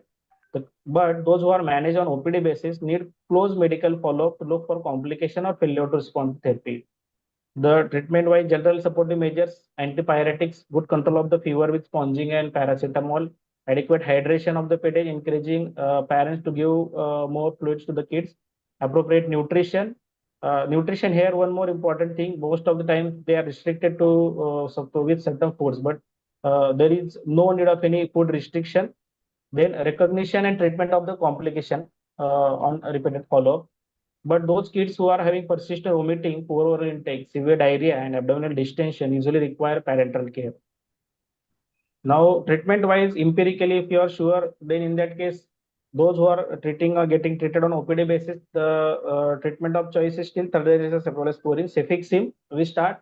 Those who are allergic or not responding to cefixime, in that case, we can go for azithromycin. Those who are admitted with severe illness, the drug of choice is ceftriaxone, IV ceftriaxone. Alternative is cefotaxime, and those who are coming with complication like shock, perforation, we can consider giving aztreonam, meropenem. The dosage, ceftriaxone 100 mg per kg per day, cefotaxime 50 mg per kg per dose, like 150 to 200 mg per kg per day, cefixime 20 mg per kg per day. Azithromycin, here the dose is double. Normally what we use is 10 mg per kg per day. Rather here we'll have to use 20 mg per kg per day. And the aztreonam 50 to 100 mg per kg per day. Now the duration, we treat for at least 7 days till the fever goes off, and or at least for total of 14 days, whichever is later. So by and large, most of the time, all antibiotics we need to use at least for 14 days. Azithromycin is used for only 7 days. That is the only where we'll have to use lesser duration. Now, steroids are indicated when the patient is in shock, coma, secondary HLH, or altered sensorium, like encephalopathy. The steroid used is dexamethasone, 3 mg per kg, followed by 1 mg per kg every 6 hourly for 2 days only, not more than that. Otherwise, that increases the chances of relapse and the chances of being carriers.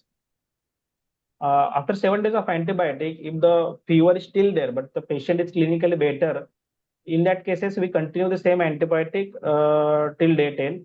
But if the fever persists after 7 days and patient is not improving other perspectives, in that case, we'll have to think of failure of our this thing treatment. In that case, rule out complication like abscess or secondary HLH, rule out co-infection like malaria, hepatitis A, drug, fever, or thrombophlebitis. And in case if your culture is also negative, treatment is not working, there you'll have to review the diagnosis with detailed history, again with detailed examination and repeat investigation according to the further clinical scenario. Now, another important, rather most important slide of this discussion, I will say, like emerging drug resistance.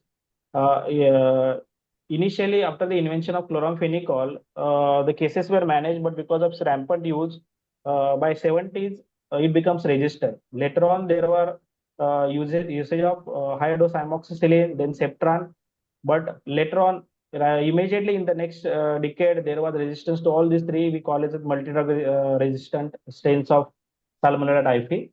Then there was invention of quinolones, though it was contraindicated in pediatrics because of its growth plate damage. Still, every now and then patients were treated with ciprofloxacin, and later on we came to the result of lauridixic acid resistant strain. Though we don't use clinically in lauridixic acid, but for lab purpose, we test the sensitivity with lauridixic acid, and again become resistant. Then there comes the third generation cephalosporin, and still till now the drug of choice is still third generation cephalosporin, orally cefixime, and IV ceftriaxone. We have seen so many pediatrician practitioners using aminoglycoside, mostly amikacin. But this Salmonella is an intracellular organism, and the site of action of the amikacin is extracellular. So please stop using amikacin if you suspect this is enteric fever. Azithromycin, the choice should be only when if your third generation cephalosporins are not working or culture is suggestive of resistance to ceftriaxone and other multi-drug EMDR like Septran, high dose amoxicillin, and chloramphenicol. We use carbapenem only when patient is in ICU, when he is in hemodynamically unstable or in severe status. Now, while sending cultures, always inform lab, make it a habit to tell them to give the drug sensitive reports with MIC and its interpretation.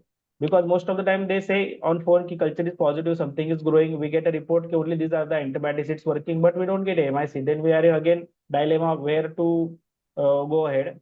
As per the CLSI and UCAS, most of the time the MIC less than 1, MIC of less than or equal to 1 for ceftriaxone is considered as a with good clinical outcome, and if the MIC is more than or equal to 4, mostly the resistance has to be there.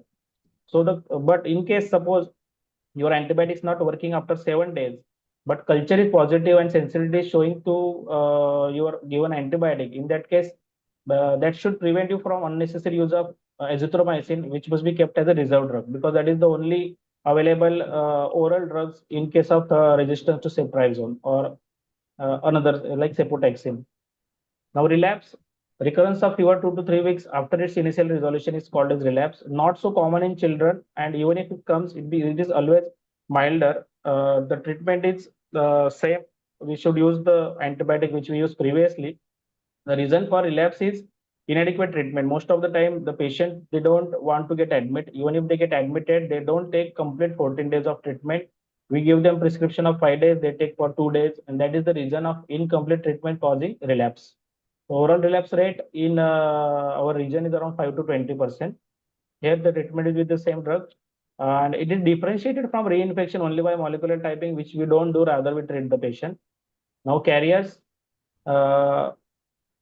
we all know the story of Typhoid Mary. She was a Irish American cook, and she was considered as the first asymptomatic carrier of Salmonella typhi, and she infected during cooking around 50 to 150 people, out of which many were died at that point of time.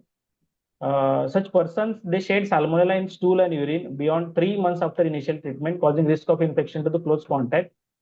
It is not so common in pediatric age group, hence post-illness screening for typhi carriage is not recommended in pediatrics.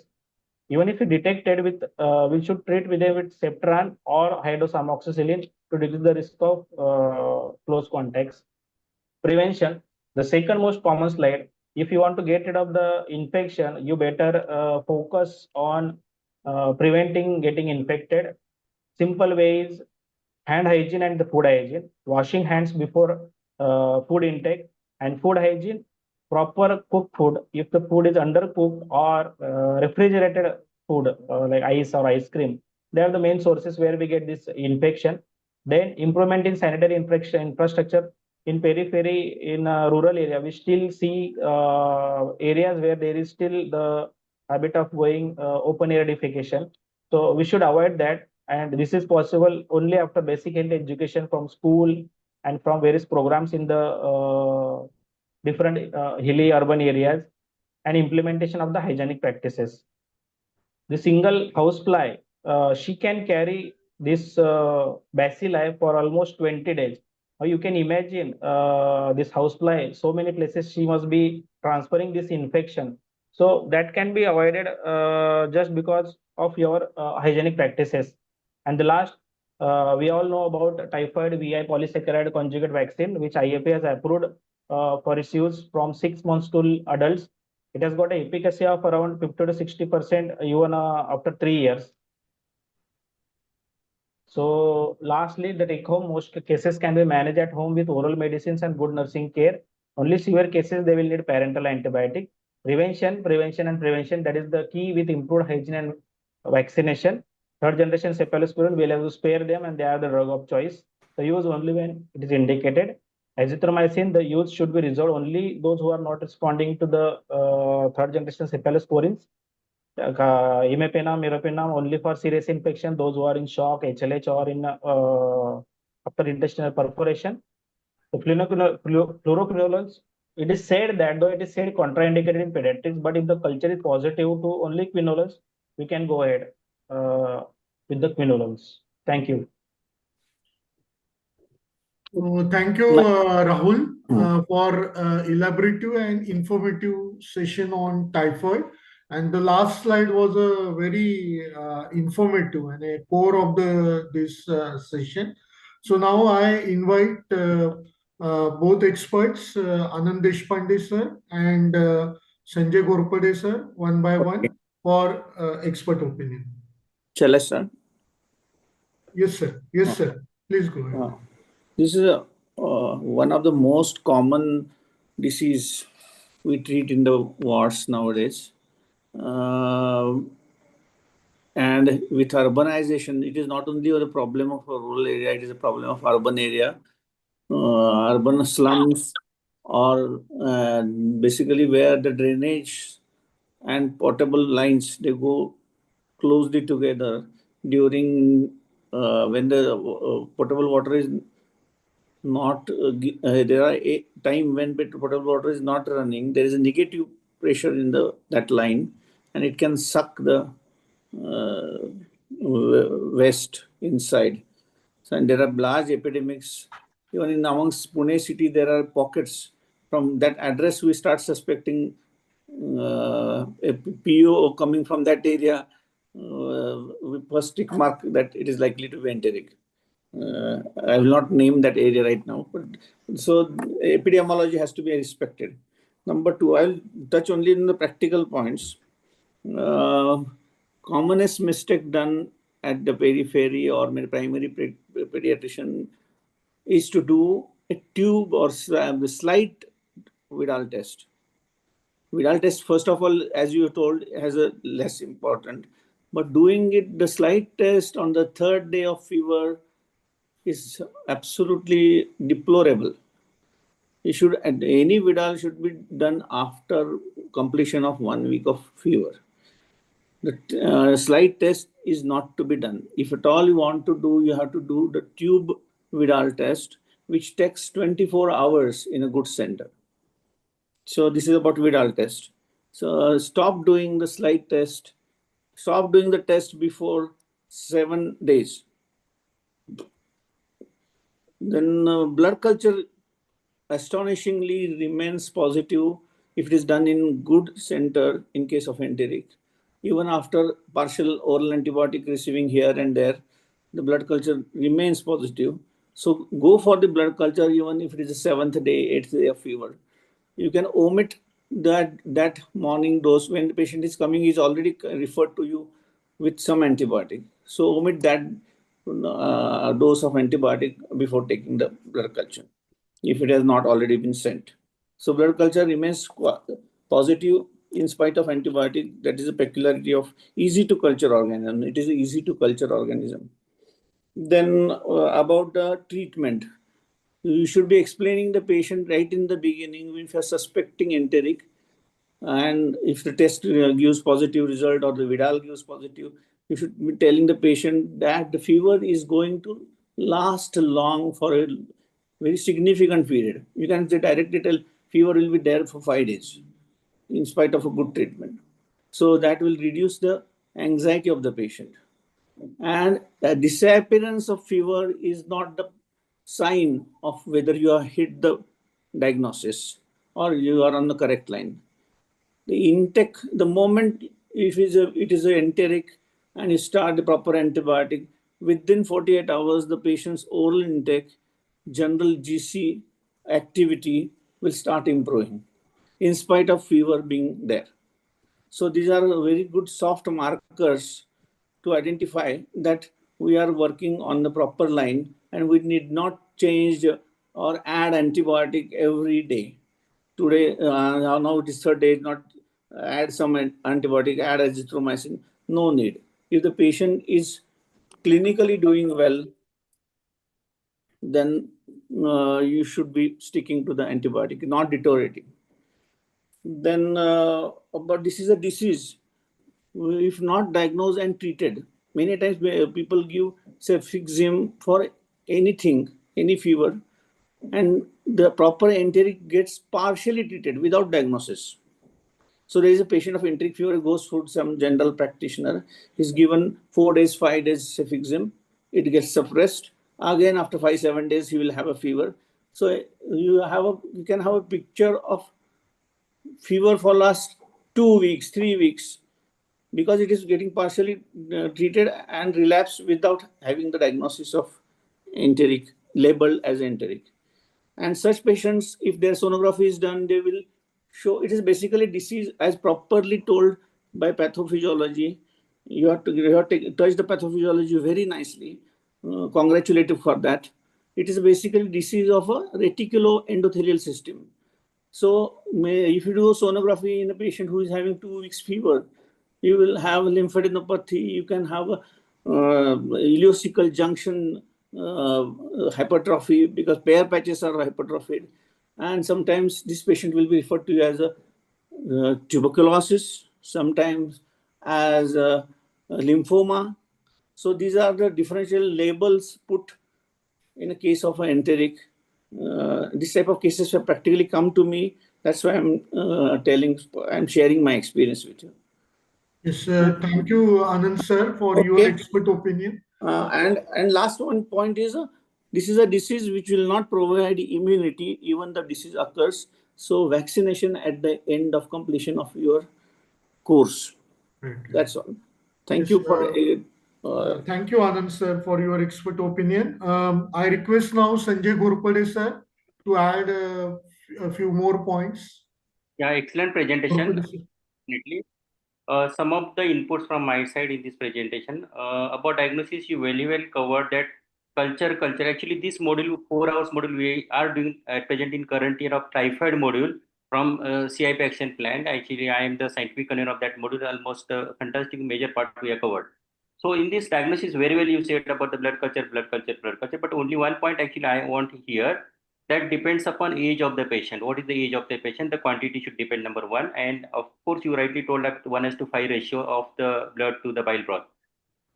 Second important point about the treatment part, the major mistake done by the pediatrician is the duration of course, because they are giving the syrup pumps and minute syrup pumps are inadequate doses. So my intention, and again reiterate, to give the proper doses, cefixime 20 mg per kg per day for 14 days, azithromycin 20 mg per kg for 7 to 10 days. So this should be a protocol.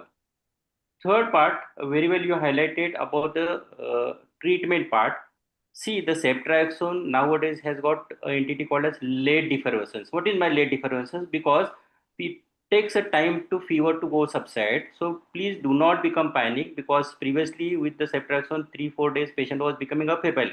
But now patient takes almost 7-8 days to become febrile. At that time, have your patience. Second thing, assess the clinical improvement of patient apart from fever. If your patient is clinically improving except fever, leave apart that part of fever and just reassure the parents and continue with the ceftriaxone, because the ceftriaxone resistance in India is quite rare entity. What we are referred lot of literature whenever we are making this module, almost more than 20 meetings we had, and still we on behalf of CIP also, ID chapter also, and that module part, not recommending, not leaving immediately as a ceftriaxone resistance. Yes, there is ceftriaxone resistance in certain pockets, but we are not highlighting that much. So we'll continue the ceftriaxone and wait for the response. Of course, definitely azithromycin will be second drug, but it should be kept as a reserve drug. We are not recommending combination therapy at all. Combination therapy, so that should be leave apart about combination therapy. Only the nearby country like a Pakistan, where actually there is a documented resistance of to tune of 40%, like a XDR. So these are the two important terminology. MDR means resistant to the primary drugs. XDR means resistant to the second line drugs, that is called as ceftriaxone and what molecule we are using for. So MDR is there in India, but XDR is rare entity in India. So we'll stick up still to the ceftriaxone or cephalosporin group of the antibiotic like a cefixime. And in a culture cases, if there is a documented resistance, then we can think of using the second line treatment. This sentence on this screen, actually aztreonam and imipenem for serious infection, a little bit a debatable issue. I'll not recommend this aztreonam and imipenem for serious patient. That depends upon my culture and sensitivity report. So please, to the audience, please do not take this sentence, because the patient of the enteric in PICU very well responding to ceftriaxone. I will stick up to the ceftriaxone, I'll not shift to the aztreonam imipenem, which should be the drugs we should keep for the reserve drugs, because we know that AMR is day by day increasing. We want to have antimicrobial stewardship. So if there is a response to ceftriaxone, we stick up to ceftriaxone. That not depend upon the critical illness or criticalness of the patients.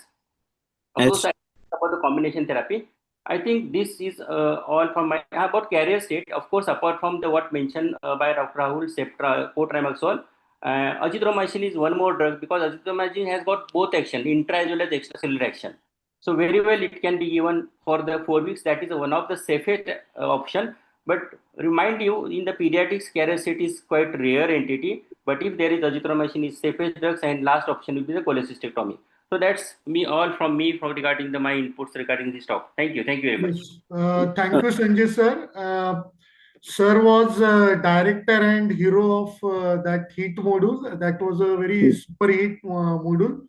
So we had one program in Pune, 4 hours complete module. A very nice module, absolutely. Yes, sir. So thank you, Sanjay Gurupade sir, for adding a few more points. Now we will go to the fourth session. I welcome Dr. Jigar Dave from Mumbai. He will be talking on leptospirosis. सध्या पावसाळ्याने म्हणजे पावसाने थैमान घातला आहे. मुंबईला तर लेप्टोस्पायरोसिसचे patient आहेतच, पण नाशिकमध्ये पण सध्या आता आमच्या मेडिकल कॉलेजमध्ये गेल्या 10 दिवसात 6 ते 7 पेशंट सापडले. म्हणजे आता लेप्टोस्पायरोसिस हा सगळीकडे पसरत चाललाय. तो काय फक्त आता मुंबईसाठी लिमिटेड राहिला नाही. सो आय welcome doctor Jigar Dave to talk on leptospirosis. Good evening everyone. So I think slides are visible. Yes. So we'll start quickly. Everyone is aware the topic is leptospirosis. So regarding introduction, many names like field fever, 7-day fever, Wills disease, where Wills disease has been commonly used nowadays. It was described by Adolf Wills in 1886. Since 1886, and Leptospira itself was first observed in 1907 in the Martin renal tissues, but it became quite famous because of its outbreaks possibility, which was seen in World War I, World War II, and as it's growing year by year, it has become now a notifiable disease in recent like Jan 2023 by CDC. Regarding etiology part, I want you to focus on the agent host environment concept again. So the agent being spirochetes, where Leptospira introgans becomes the only pathogenic strain, and the beauty part is it can survive in fresh water for 16 days and for soil for 21 days. Human being an accidental host, with a source being urine and soil of the infected animals. Various animal reservoir, it's not only the rats which are people aware of, other all wild domestic animals are the reservoir, and the dogs being the more frequently being a reservoir for the children, to be highlighted. Regarding transmission, simple slides. It can be direct transmission from the animals or reservoirs, or it can be indirect via the soil and water. Pathophysiology, the Leptospira which enters into the system, into the body, they have ability to grow and multiply into the endothelial part of blood vessels, and they multiply in a good amount, and then they affect the organ, and they have an vasculitis like features, having more inflammation and more vascular injuries, and then they cause a various manifestation where various signs and symptoms, with an incubation period being 5 to 14, and it can go till month. They have a biphasic presentation, where the presentation of being categorized into anicteric phase and an icteric phase. Anicteric phase, it's like a mild flu-like symptoms where you will get myalgia, headache, abdomen pain, vomiting, fever, and being the second phase, which after 7 days, there can be features of meningitis. Second part being an icteric part, itself the name suggests, the jaundice is the major component, where it is also known as in Wills disease, Wills syndrome, with a classical triad of jaundice, renal failure, and hemorrhages. This slide, I want you to focus that mild or asymptomatic, which we call as in flu-like leptospirosis, it's affect 90% of human cases, and the severe leptospirosis, which is reported to be 10%. Nowadays, we are observing that it is growing, not only 10%. I think more of the cases are increasing in the severe leptospirosis, again with the concept of delayed sustained inflammatory response, where you see the features like in cytokine storm because of an pro-inflammatory and anti-inflammatory mismatch balance, and affecting whole multi-organs, and the death can also be seen in the less than 5% of cases. If we go with organ specific, renal is mostly affected, which could be direct kidney injury or indirect form by vasculitis of pathogenesis or by hyperbilirubemia and rhabdomyolysis, ultimately causing acute kidney injury and later on chronic form. If we take brain or neurology, meningitis, which we have talked about, but there can be features of psychosis and delirium. Even bleeding and hepatic, where hepatic is mainly because of vascular injuries and some part of an inflammation causing jaundice. Of all this, we have talked that they have reported 90% in mild forms, but the serious form, which even we have seen being in an intensivist, we have seen an ARDS-like picture, we have seen an hemorrhagic ARDS-like picture, and affecting lungs, and which can be a life-threatening. Fatality rate to 5% is mentioned. Beyond all this, what is important is when should one suspect leptospirosis? Consider the high risk group, where the high risk group will be who are the working in farm, like on farmers who are around the animals like dogs, like cattle hunters, and if there is an abrupt onset of fevers, chills, conjunctivitis, headache, and jaundice, where they have mentioned with various literatures, they are mentioning like conjunctivitis and muscle tenderness in the calf are distinguished features.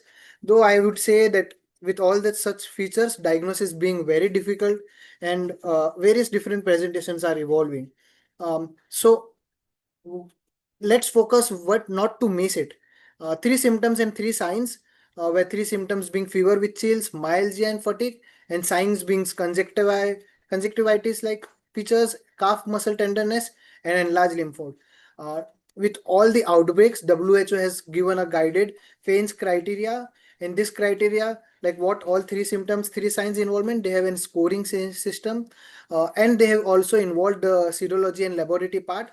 And they says that if the score is more than 25, it's a severe form and it's a high possibility of leptospirosis. So with all these features, you won't miss your leptospirosis. But obviously, with all this, you need a confirmatory lab diagnosis, where various forms like culture, serology, and molecular have been evolved. Culture being a blood and CSF in initial 5 to 7 days, and urine part, it takes a little time after 7 days.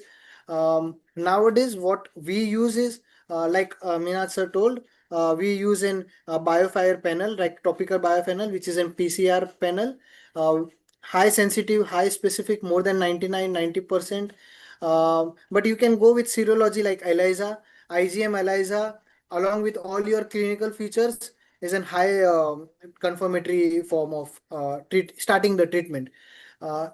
Just to highlight that, if you see the right sided graph, the IgM occurs after the 5 days. So your serology has to be after 5 days, and then later on, whatever the phase would be, fever after 5 days, you can go with an ELISA test. Earlier, people used to use dark field microscopy. I think very few centers now use. It's actually time taking and late. So I think we can go with an clinical part and the serology, and if it's biofire, good enough. With of the diagnosis, the treatment part would still says penicillin G remain the primary part, but other alternative antibiotics like in home base, if you can use ampicillin, amoxicillin, for severe symptoms, which we are talking that they are evolving nowadays more than 10%, you can use 3rd generation cephalosporin, and obviously critical cases like who's requiring ICU, various target organ involvement. If there is an ARDS like picture, you use ventilation modalities. If there is an renal involvement, renal injury picture, you use renal replacement therapy, various dialysis forms. And if the other heart part of supportive characteristic, you can use. So critical cases we are seeing right nowadays, not to ignore it. If you miss it, they obviously land into it in the critical part. So early diagnosis is very important. With this platform, I want to focus on more on preventive and control part, where we know reducing the infection source via the rodent, and not only the rodent, like I said, dogs, vaccinating animals. We have seen one case where the family, where the child was playing with dogs and he had symptoms like fever and all this part. Eventually, it came in PCR of leptospirosis. And we were just thinking about how being a good family, they were all preventive, but then they were not vaccinating their dog with leptospirosis. So later on, they did that. So that's one of the learning part. You can break the chain via various modes like avoid contact, sterile water, safe drinking water. And the third part is this all high risk group. Even like in flood, which becomes an high risk part, you can go with an chemoprophylaxis. Though I don't know, they says doxycycline like 200 mg oral once a week. Ideally, this is being 1 to 2 days before exposures, and which continue throughout the period of risk. Effectiveness still less certain. We can try about this. The last slide I would like to end with a time bound. WHO says, wonderful slide. WHO says, if fever, chills, headache, muscle pain, don't ignore it. Use your preventive measure. Don't touch dead animals directly, even if they are dead. Cover your skin, wear protective glass. And if you see on the last lower part, they say don't self-medicate with antibiotics. So no need to self-medicate. You can go with chemoprophylaxis, please, for which you have to consult your doctor. Thank you. Thank you, Jigar, for excellent topic coverage. I now request Sanjay Ghorpade sir to say a few words or to add some additional points. Ghorpade sir. Stop sharing the screen. Stop screen. Thank you, Jigar, for nice presentation. Actually, few points, almost major point actually he has covered. The presentation of the disease, actually, if it is a monsoon season, it's okay. There may be the classic presentation with a high index of suspicious. But if it is a non-monsoon season, many times there may be variable presentation, of course. But whatever the guidelines here discussed, of course, if we are applying that guidelines, very well we can reach to the diagnosis. But high index of suspicion, it must be there. Second important point, that is again one important type. Previously, we used to rely on the antibody test, that MAT and ELISA, etc. we were talking about. But nowadays, see, antibody tests, false positivity can be there. So better to have rely on the PCR-based test nowadays. Too early diagnosis and specific diagnosis we can pinpoint, and these points should be considered nowadays, easily available at all the places. About the treatment modality, whenever we are giving the treatment, actually this is a spirochete highly sensitive to the penicillin molecule, whatever it could be, either a penicillin or cephalosporin. So a lysis of the spirochete happen too fast, and there is an entity called a Zerge-Jasmin reaction. So in that way, you should be a little bit cautious about the treatment part, because too sensitivity can lead to this type of reaction, and very well improving patient suddenly can land up with the shock and all the things. So you should be prepared for that. And of course, the preventive measures you will cover with that. Nice presentation, and almost just highlighting the monsoon period. Yes, where the Mumbai, Navi Mumbai, all the areas are quite endemic regarding the leptospira. We are getting the cases, but very sporadic cases we are getting of the leptospira. I think with this, I conclude myself. Thank you. Over to Dr. Ravindra, please. Yes, thank you, Sanjay sir. Anand sir, you want to add some points? Yeah, few points is basically where the patient is staying. The rat number of I had a patient was staying in the field, and hundreds of rats around. So that is important. Then this is a condition when you get a patient referred to you, and if the renal failure is also there, and there is a hepatic failure and fever, first diagnosis that should come to your mind is leptospira. There hardly any condition which will have disturbed PTINR, then all transaminitis along with a high BUL creatinine. And you can empirically give in such patient the antibiotic if it is already 5-7 days or critical patient, and start sending the results. And there is one complication that will come after myocarditis. In my patient, the myocarditis patient got treated well, came in the renal failure and hepatic encephalopathy, got well, went home, and after 1 month he came with the carditis. The myocarditis is a sort of an immune mechanism, and it will appear after 4 to 6 weeks of the disease, and that needs to be treated with a steroid.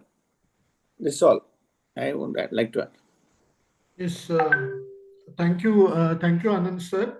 Now, I invite Dr. Keyur Mahajan for his session on viral hepatitis. Dr. Keyur, yes, please share screen.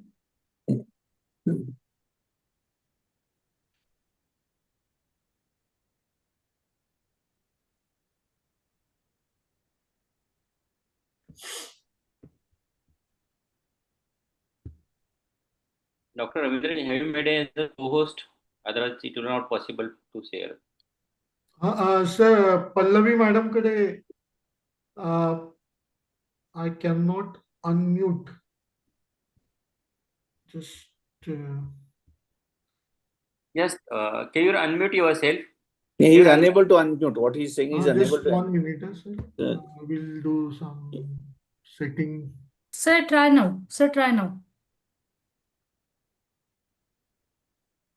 Sir, try Okay. once. Yes, Yeah. Now I can I cannot share, only host can share in this meeting itself. Yes, you can share now, sir. You can share now. It's still showing only the host can share. Yes. Try now, sir. How you can Okay. Yeah, I can see. Yes. Yeah.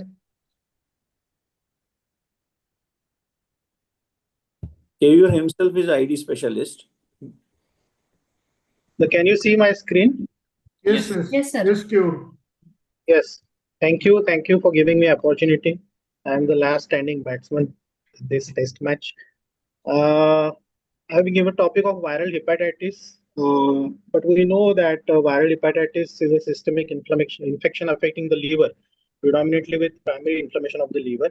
We know at least 5 pathogenic hepatotropic viruses are there: hepatitis A, B, C, D, E. But there are many other viruses and diseases that can cause hepatitis also.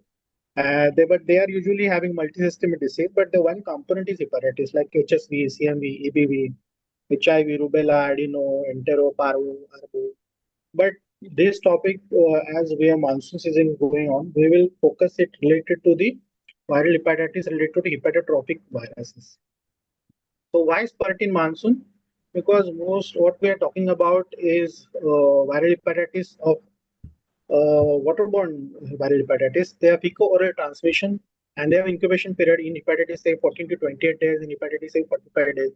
So usually infection occurs during summer season when there is a dry season, water is scarce, the resources are scarce. So during that infection occurs, but they manifest in monsoon season. So this is a common case scenario which comes in our OPD. 8-year-old previously healthy child with complaint of jaundice, malaise, abdominal pain, recent onset of fever, fatigue, loss of appetite. Few days prior, the child had watery diarrhea. No prior similar illnesses in past. No recent travel history or known exposure to contaminated food or water. So this is typical urban history. Immunization is up to date, including hepatitis A vaccine. So now what? Now on examination, child is ectric. The slightly elevated temperatures there, tender hepatomegaly, no splenomegaly, no signs of ascites, no neurological signs. In lab, we have got elevated serum bilirubin, predominantly conjugated, direct is 4.3, indirect 1.2. Some elevated liver enzymes, 450 and 470, negative for anti-HIV IgM, normal or mild leukocytosis. Abdominal ultrasound showed enlarged hyperechoric liver, no biliary obstruction. So this is the just case we are discussing. Now, how it should interpret trace in viral hepatitis? if we are doing liver function test, we usually look for the SGPT, SGOT. In any viral hepatitis, usually they are in thousands during first week. Usually SGPT is more than SGOT. But these liver enzymes have no correlation with hepatocellular necrosis. We should keep in mind. So the trends of liver enzymes will not give the what severity of disease is there. So they have very little prognostic value. Rapid fall with rising bili and prolonged PT usually have poor outcome. This should be kept in mind. If there is rapid fall in this SGPT, SGPT with rising bili and prolonged PT, that is a poor outcome.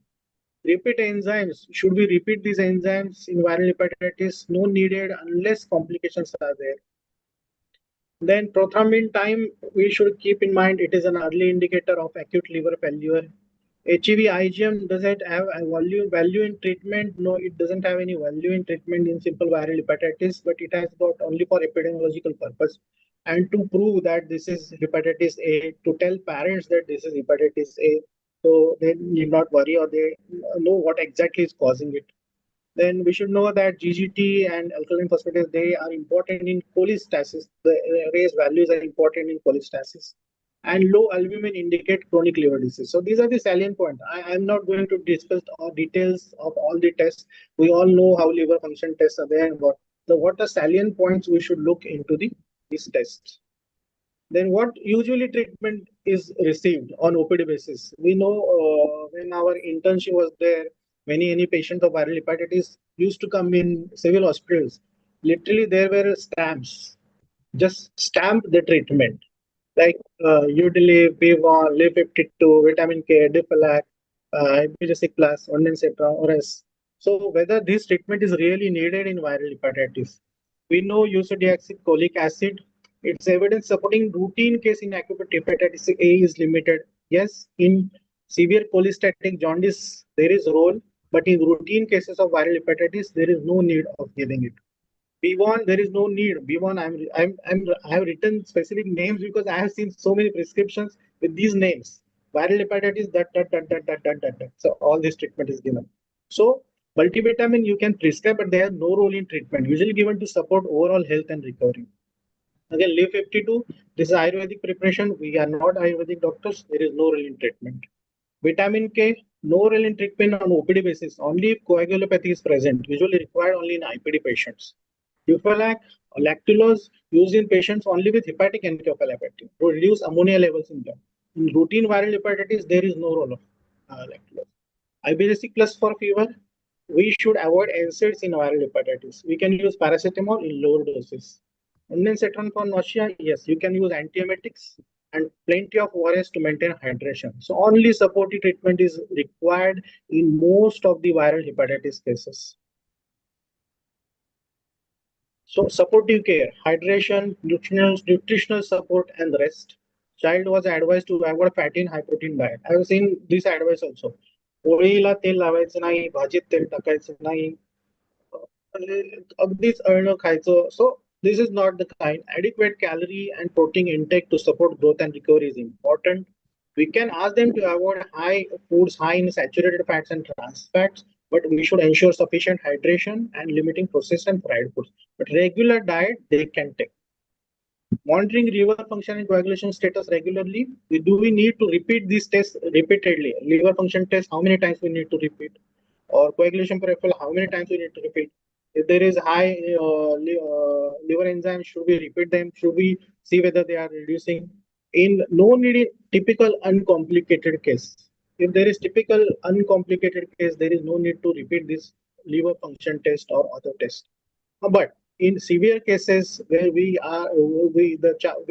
may face some complications, it may be repeated every 1 to 2 weeks. Hepatitis A, as we all know, it is a transmitted primarily via fecal oral route, common in children due to poor sanitation, often causes an acute self-limited illness. Most pediatric cases are asymptomatic. Mild symptomatic cases show jaundice, malaise, anorexia, nausea, abdominal discomfort. Rarely children develop severe complications like fulminant hepatic failure. And pathophysiology in severe cases, extensive hepatocyte necrosis lead to loss of liver function. But it is very rare in hepatitis A. Coagulopathy results from decreased synthesis of clotting factors and encephalopathy due to accumulation of neurotoxic. So these are the complications, but these are very rare complications in viral hepatitis A. When to admit? Now we should know when we say that usually viral hepatitis are self-resolving, self-limiting diseases, but we should also know when to admit such patients. Severe disease or complications are there, signs of hepatic encephalopathy are there, signs of significant coagulopathy are there, dehydration, inability to maintain oral intake, severe systemic illness or comorbidities, need for intensive monitoring, and sometimes there are social and environmental factors where we need to admit them. But such cases are very few. Most of the viral hepatitis patients can be managed on OPD basis. Just to ensure proper hydration. Hydration is important, which is very vital to get. Now, some cases, what if jaundice? What is the natural history of viral hepatitis? The fever comes for in initial first week, the fever subsides, and jaundice may last for 2 weeks or more than 2 weeks also. But if there is severe jaundice which is persisting even after 2 weeks, then what are the possible causes? The severe or cholestatic hepatitis, autoimmune hepatitis, biliary obstruction, metabolic genetic disorders, hemolysis, drug-induced liver injury. So we should keep watch on such patients who are having persistent jaundice even after 2 weeks. We need to investigate them further with LFTs.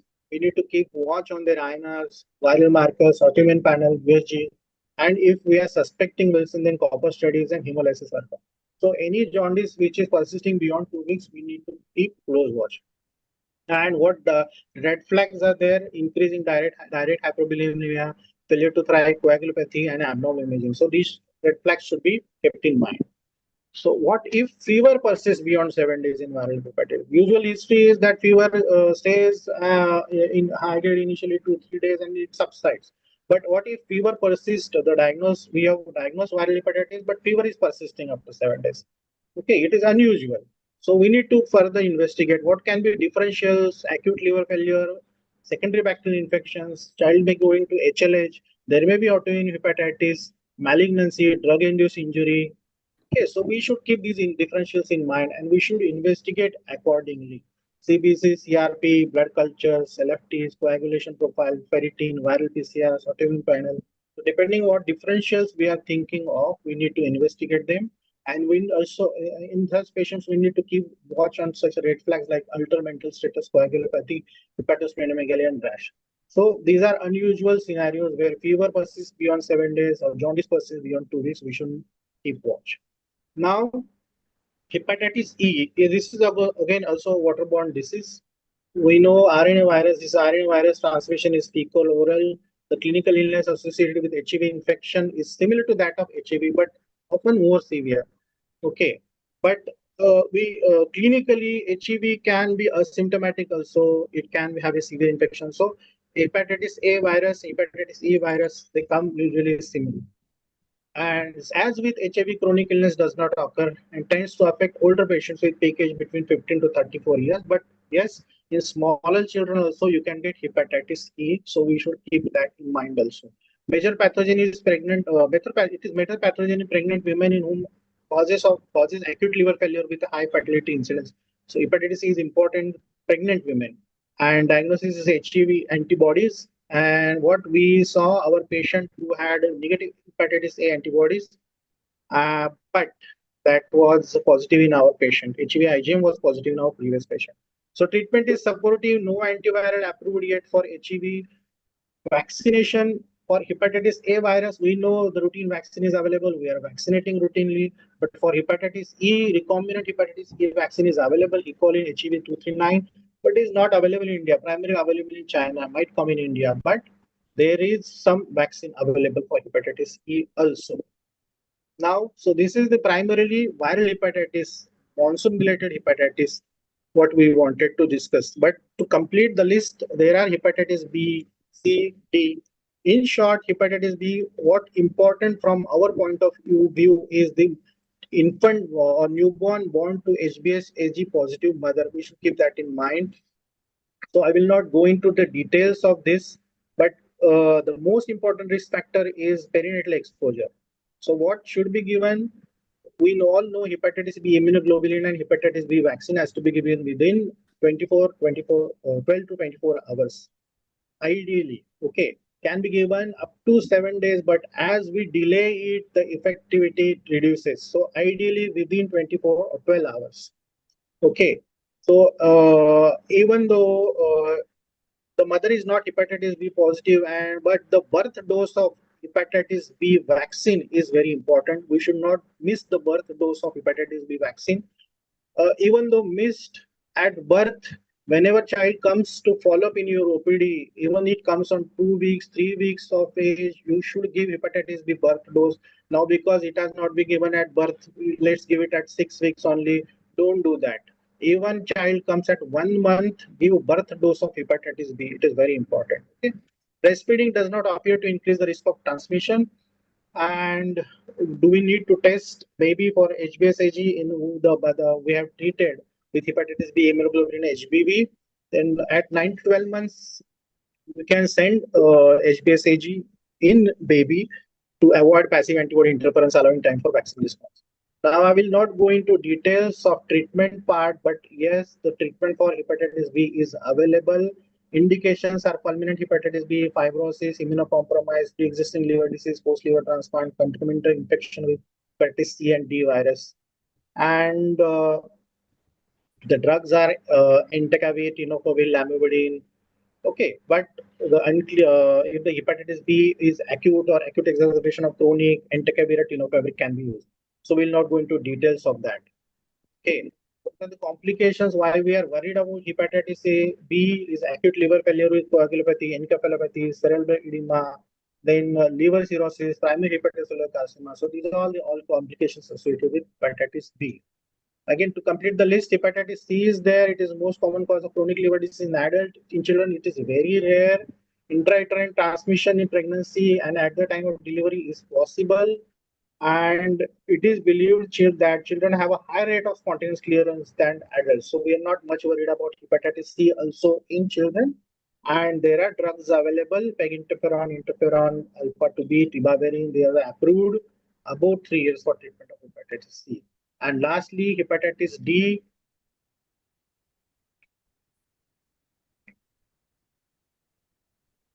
Lastly, hepatitis D, it is the smallest known animal virus. It is defective, cannot infect itself without concurrent HBV infection.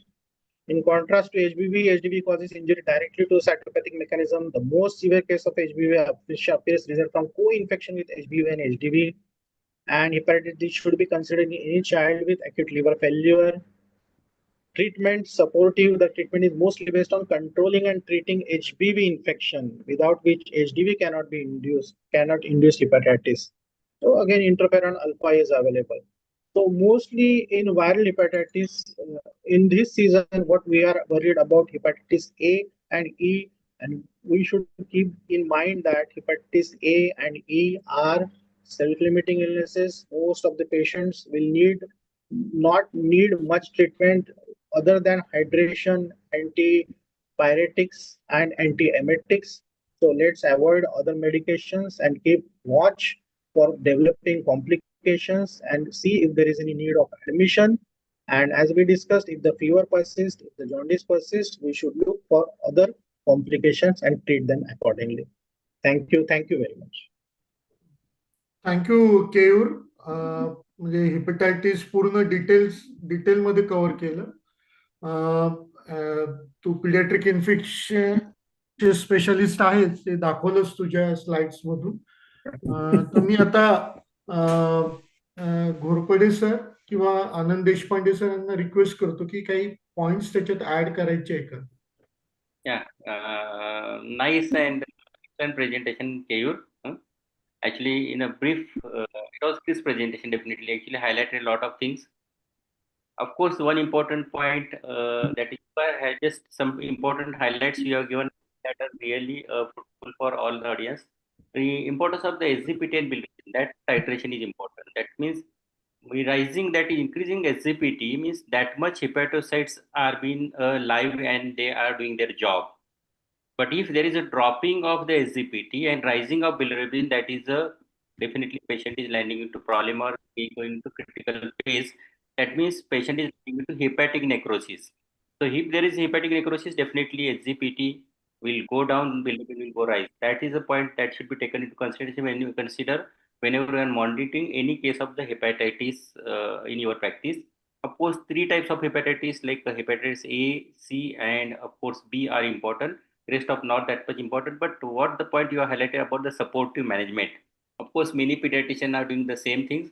Only thing, my message to all the pediatricians is please do not use the brufen molecule at all in cases of the hepatitis management, because that is a dangerous thing that will increase the hepatotoxicity and patient may land up with the hepatic failure too. Regarding the hepatitis A severity, actually, though it has been mentioned that it is not landing into severe form, but yes, in practice, day-to-day practice, hepatitis A can land up with the severe form of hepatitis with the hepatic failure also, like the hepatitis B. But that should be lesson that we should be cautious about the hepatitis A also, as like hepatitis B. And of course, I want one more question to you. Yes, adult physicians, especially, they are using a lot of N-acetylcysteine molecule in the treatment part of the hepatitis B. Hepatitis. No role. More comment on that. Just Dr. Anand sir, I'm not. No role. Let us hear from infectious disease specialist. Of course, sir, as sir said, there is no role actually.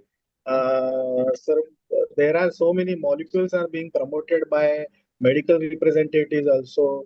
They are promoted by different platforms. So actually, this is viral infection, self-limiting infection. It's like any other viral infection, but only the virus is hepatotrophic, so it is affecting liver more. So the treatment is symptomatic only, supportive only. But the important thing is that to keep watch whether the child is deteriorating or not. We should have some red flags in mind and when to admit such patients, when to investigate them further. But in routine OPD management, there is no role other than fluids, antiemetics, antibiotics. That's it. Yeah, very well done. Thank you. Thank you. Dr. Anand Deshpande, sir. Basically, a point to be taken is a lot of subclinical hepatitis A below the age of 2 years. Very high degree subclinical. In first year, about 50%, and second year, about 70-80% can be subclinical. Good vaccine is available, so vaccine should be given. Vaccine is very safe and very effective. Thirdly, prothrombin time can be used as a marker or maybe as a tool to segregate patient which can be treated on the basis of OPD basis on which require admission, because prothrombin has a very short half-life, so it will get deteriorated as soon as the liver function start deteriorating seriously. So prothrombin time can be used to differentiate patient which I will treat at the home and which I will admit. That's all. Otherwise, it is very difficult to add on in any ID person's presentation. So, very exhaustive presentation, but by you. Nice. Okay, thank you. There are a few questions. There are 3 questions on this dashboard. 2 questions on typhoid. So please tell about the second dose of TCV, few lines, and recent Bangladesh study. Actually, this is a very debatable issues. Unless and otherwise, IAP platform, that ACIP platform says that it is a second dose that is been recommended. Yes, we can say that it will be recommended. But there are trials coming up about the second dose, and in the due course of time, I think the second dose will be recommended by ACPIV too. In that time, actually, I can say that on an individual basis, you take the decision. Suppose you are the pediatrician and very well second dose giving is not a harm. That's the part. That's not a harm, but that will be individual decision. But on the platform like IAP, will not recommend immediately a second dose unless another there will be more trials, and this call should be taken by ACVIP itself. Yes, recent Bangladesh study, sir. Don't know. Anand, you know? Dr. Dr. Deshpande. Shailendra asked this question. Okay, you recent study of the Bangladesh about the second dose. Actually, they have mentioned in our typhoid. But even in our ID chapter, some people in their personally believe that there's second dose. Dr. Evle himself believes in the second dose, but I cannot quote as long as it is not recommended by ACP. Everybody thinks initially we were giving the 2 doses and now reduced to the 1 dose, and every vaccine needs a booster. So people are under the impression sometimes they're asking for the second dose also. From their side, it also comes at 2 years, give us the second dose. And giving booster of the any vaccine is not a harm at all. Of course, that is basics of vaccination, but that depends upon how it is a beneficial plus or minus regarding the antibody generation, then immunogenicity, efficacy, and all the things will be there. Yes, we have shown one trial in that typhoid model of the Bangladesh, but still, actually, ultimate last word will be on depends upon each physician. Right. Yes. Sir, second question was again from Dr. Shailendra. In typhoid, when you should start azithromycin, and after starting azithromycin, should we stop antibiotic which was in use before? Of course, this is a clear-cut message given in our typhoid module. Actually, that is already we had done at Nashik, I think, in the month of May. There is no role of the polytherapy. So whenever you want to shift over any second line of treatment, definitely you will stop the first line treatment. That's clear-cut. Second thing, unless and otherwise, I have already told that ceftriaxone sensitivity is still there in India. Resistance, what we are expecting, that is called as XDR, is rare. Though there are cases happening in India, still we are recommending that do not jump for second dose unless and otherwise your culture sensitivity shows that there is ceftriaxone resistance. Then you can think of starting the second line drug like azithromycin. That should be your clear-cut idea, not on empirical ground. Yes, sir. Thank Overall, azithromycin should be preserved and used, not to use in day-to-day practice also, because it is a reserve or second line anti-tubercular drug. So that has been talked. That's why we use azithromycin or macrolides as anti-tubercular. So you should not be rampantly used for URTIs or anything. Whenever required, then only use azithromycin. Mostly abuse macrolide. Yeah, whenever you are using the ceftriaxone, of course, we have a patient, even 7 days, if patient is febrile, 8 days, if patient is febrile, and your sensitivity showing that sensitive to ceftriaxone, you stick up for the ceftriaxone, unless and otherwise you had a documented resistance for the ceftriaxone. I had one patient who had up to 11th or 12th day, was clinically improving. 12th day, still fever on culture positive, sensitivity to the ceftriaxone, but fever present on 11th day, 10th day. That's MIC is little bit going up. So for that, patience is most important thing. Yes, so patience is more important. So one question from our MAHAIP convener, Dr. Sanjay Deshmukh sir. The status of malaria vaccine at present in India. I don't know. Any comment? No. At present, it is experimental phase. So all questions are over. Should I proceed to vote of thanks, Sanjay sir and Amol? It's already 11:30. You should. Yes. Okay. Too late. So, thank you. Thank you, our experts, Dr. Sanjay Gorpade sir, Dr. Anand Deshpande sir, for excellent informative and elaboration on all these 5 sessions. I also thank you, MAHAIP President Dr. Sanjay Pakmole sir, General Secretary Dr. Amol Pawar, then Convener Dr. Sanjay Deshmukh sir, and Scientific Convener Dr. Minaj Sheikh sir, and all presenters, Dr. Meenal, Dr. Guru Prasad, Dr. Rahul, Dr. Jigar, and Dr. Kevur Mahajan. And also I thanks my colleague, moderator, Dr. Sachin Patil, and all delegates who are attending patiently till now. And the most important की ये जो virtual platform ला coordinate करणार है Pallavi Dharmadhikari madam. So officially I say कि the session are over. And behind curtain, Minaj. Thank you. Thank you. No, sir. Thank you. Yes, sir. Thank you. Thank you, Minaj. Yes,